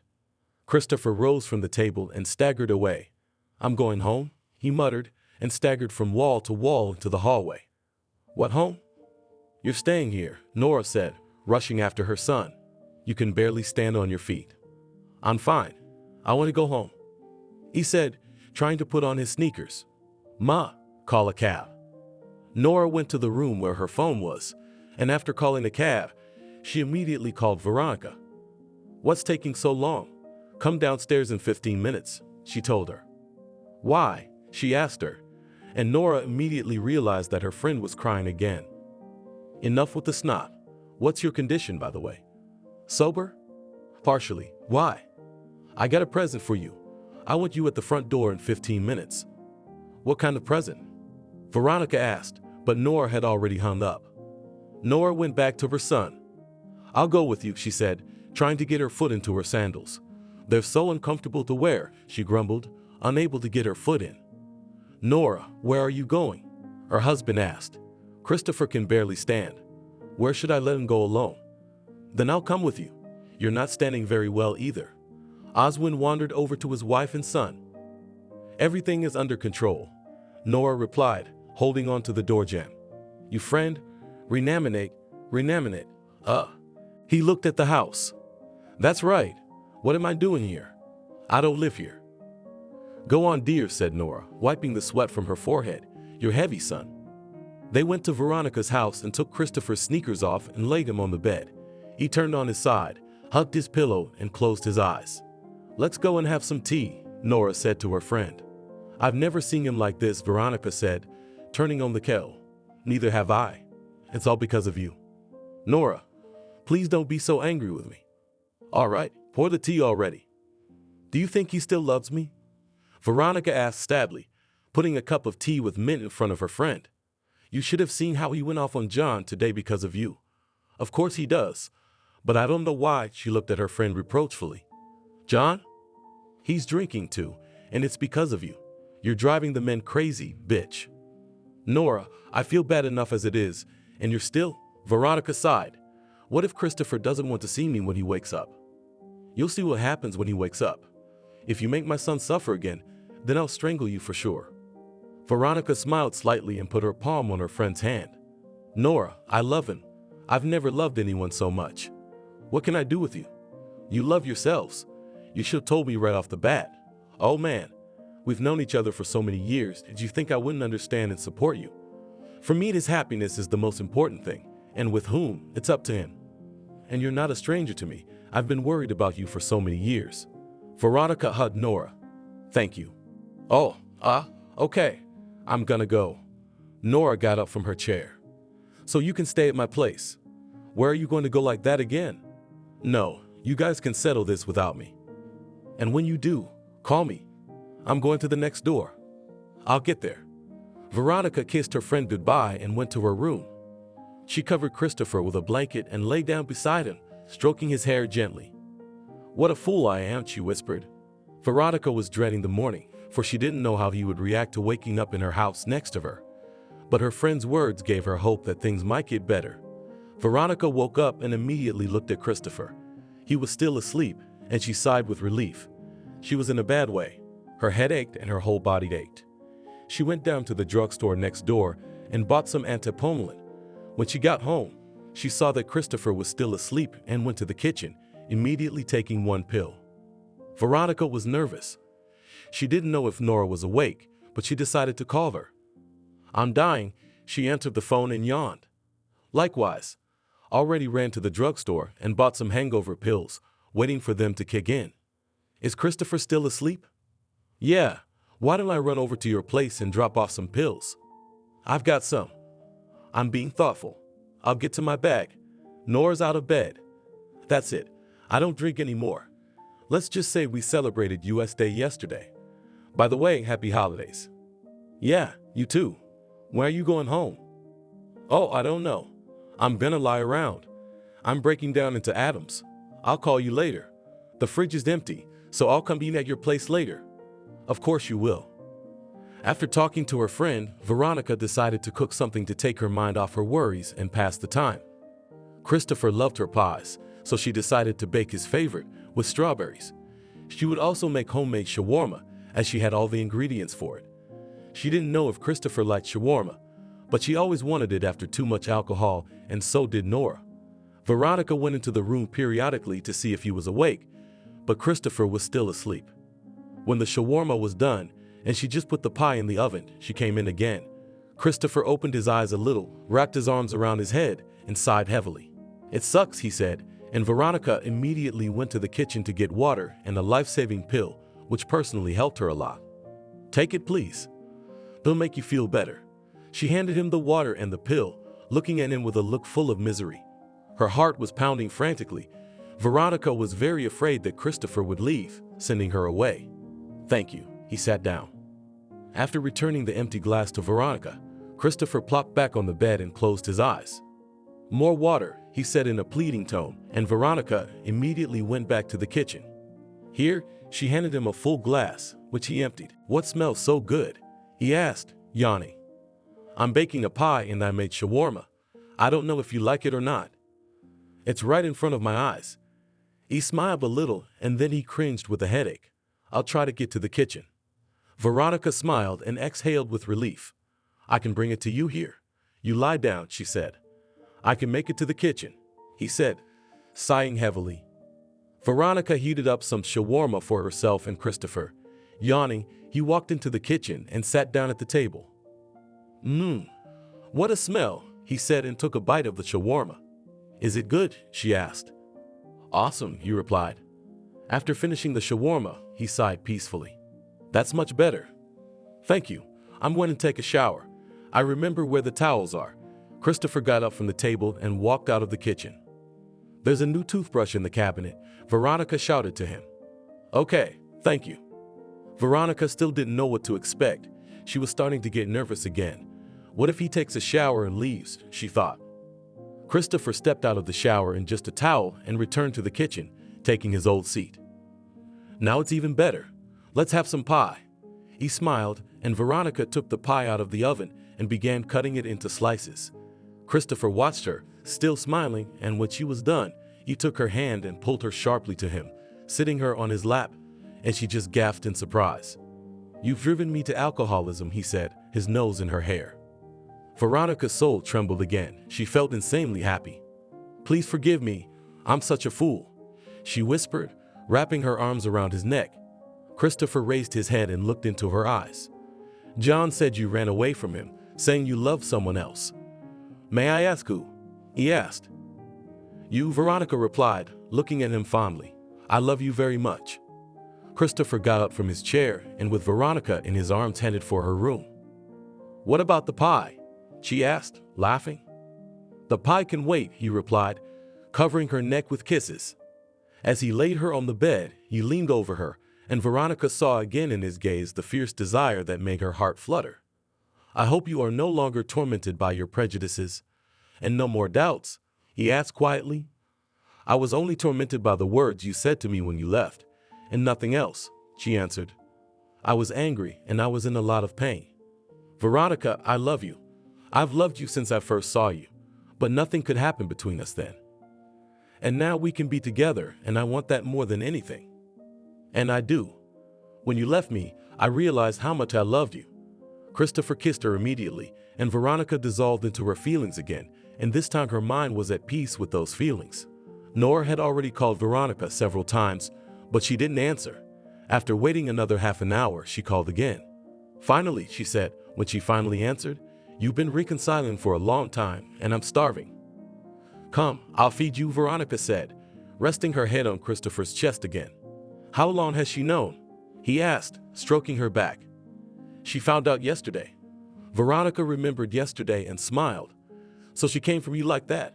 We'd all had a good time last night, of course. Christopher laughed. Yeah, I don't even remember being like that last night. Veronica kissed Christopher on the lips, got up and put on her robe. She'll be right in. Just then the doorbell rang. Nora looked at her disheveled friend and smiled. I see you've made up, she said, walking into the kitchen. What flavors? Let's feed the hungry mother-in-law. Nora sat down at the table. Shawarma. Veronica asked her, knowing that Nora, like her, loves it after a binge. There's also pie. Give me all of it. I'm hungry as a beast. Christopher got dressed and went into the kitchen. Hi, Mommy. How are you feeling? He asked his mother and sat down across from her, sitting Veronica on his lap. I think I'm alive, she replied. I'll eat now and it will be even better. She looked at her son and seeing him so happy, she was happy herself. She was happy for her friend too, for she had never seen her eyes so bright as when she looked at her son. When are we going to introduce the bride to her father and sister? She asked Christopher. Next weekend, he replied, smiling. That's great, but I think we better get them ready beforehand. I'll take care of that. Nora took a bite of the shawarma. That's good. That's happiness.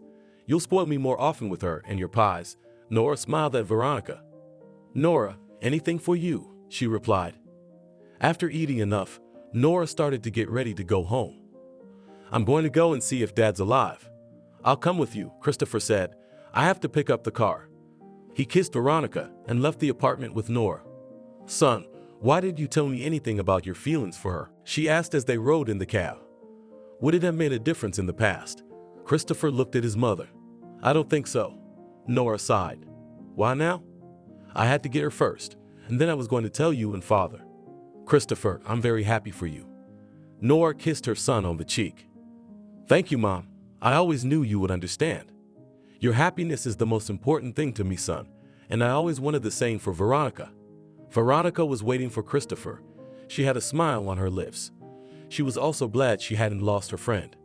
When will you move in with me? Christopher asked when he got back to her house. He stared at Veronica, and this time he saw no sign of confusion or careful thought on her face. She smiled and immediately wrapped her arms around his torso, pressing herself against his chest. Right now, she whispered. Will you marry me? He asked, and Veronica looked up, her eyes wide enough to read the answer to that question without words. Christopher pulled out the ring he'd bought on the way to her house, stopping at the nearest jewelry store. Yes, Veronica put the ring on and immediately pressed herself against him again. She was overflowing with happiness and no more doubts. She had never been so sure of her decision. Then let's get your things together. Christopher smiled contentedly, pulling her tightly against him. The following Saturday, Veronica and Christopher hurried to Nora's house, where it was no surprise to anyone who was his fiancée. I was guessing, Alice said as they sat down at the table. But I didn't, although when Christopher jumped on John, the thought crossed my mind.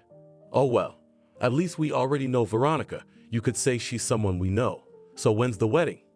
In 2 months, Christopher answered, kissing Veronica on the temple. After the wedding, when they were finally alone in the hotel room, Veronica and Christopher hurriedly began to tear off each other's clothes, and their lips seemed to freeze in an endless kiss. I love you, Veronica whispered, dissolving into her feelings and the man who was now her husband. She still desired him just as much, and his kisses made her as dizzy as the first time. Now she knew for sure that their passion was just a manifestation of the love they had for each other. You are mine at last, Christopher replied. It seemed to him that he could never get enough of this woman, and he didn't want to get enough of her. He had dreamed of her for so many years, and thought his love would remain unrequited. But now she belonged to him and loved him. Veronica was strolling in the park with her stroller. Here I am. Tabitha came up to her with a big beautiful gift bag, which she immediately handed to her friend. She looked into the stroller where Veronica's daughter was sleeping. Thank you, she replied and kissed her friend on the cheek. Where did they put Max? Tabitha asked about her 3-year-old son. Christopher took him to the cottage at the weekend, so that Nora and Oswin wouldn't be bored. It'll make them feel better, she laughed a little. Christopher's going on vacation soon, so we'll be there too. Veronica had always loved Nora's dacha, which was next door to a pine forest and a lake surrounded by pine trees, where they used to go swimming with her friend's children. Could she have guessed then that the boy, always splashing water from the lake at her, picking strawberries from the beds for her and carefully bringing a plate in the evenings when they sat in the gazebo after so many years, would become her husband? You look great, by the way. I've been meaning to ask you, how are your passions settling down after almost 4 years of marriage?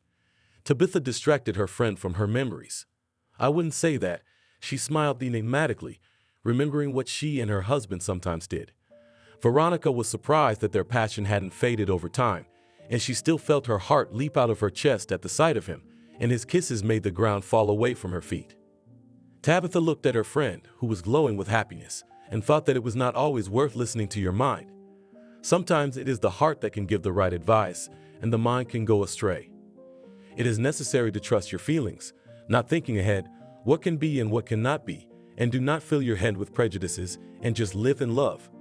And it's a good thing Veronica made the right choice, because she wouldn't have been as happy with John as she is with Christopher. At their wedding, Tabitha had seen the eyes they had looked at each other with, and she had been a little jealous of that fervor, and how good it was that their love had overcome all doubts and prejudices. Thank you for watching this video to the end. Subscribe to the channel. Like it, write comments if you like the story, and see you on the channel.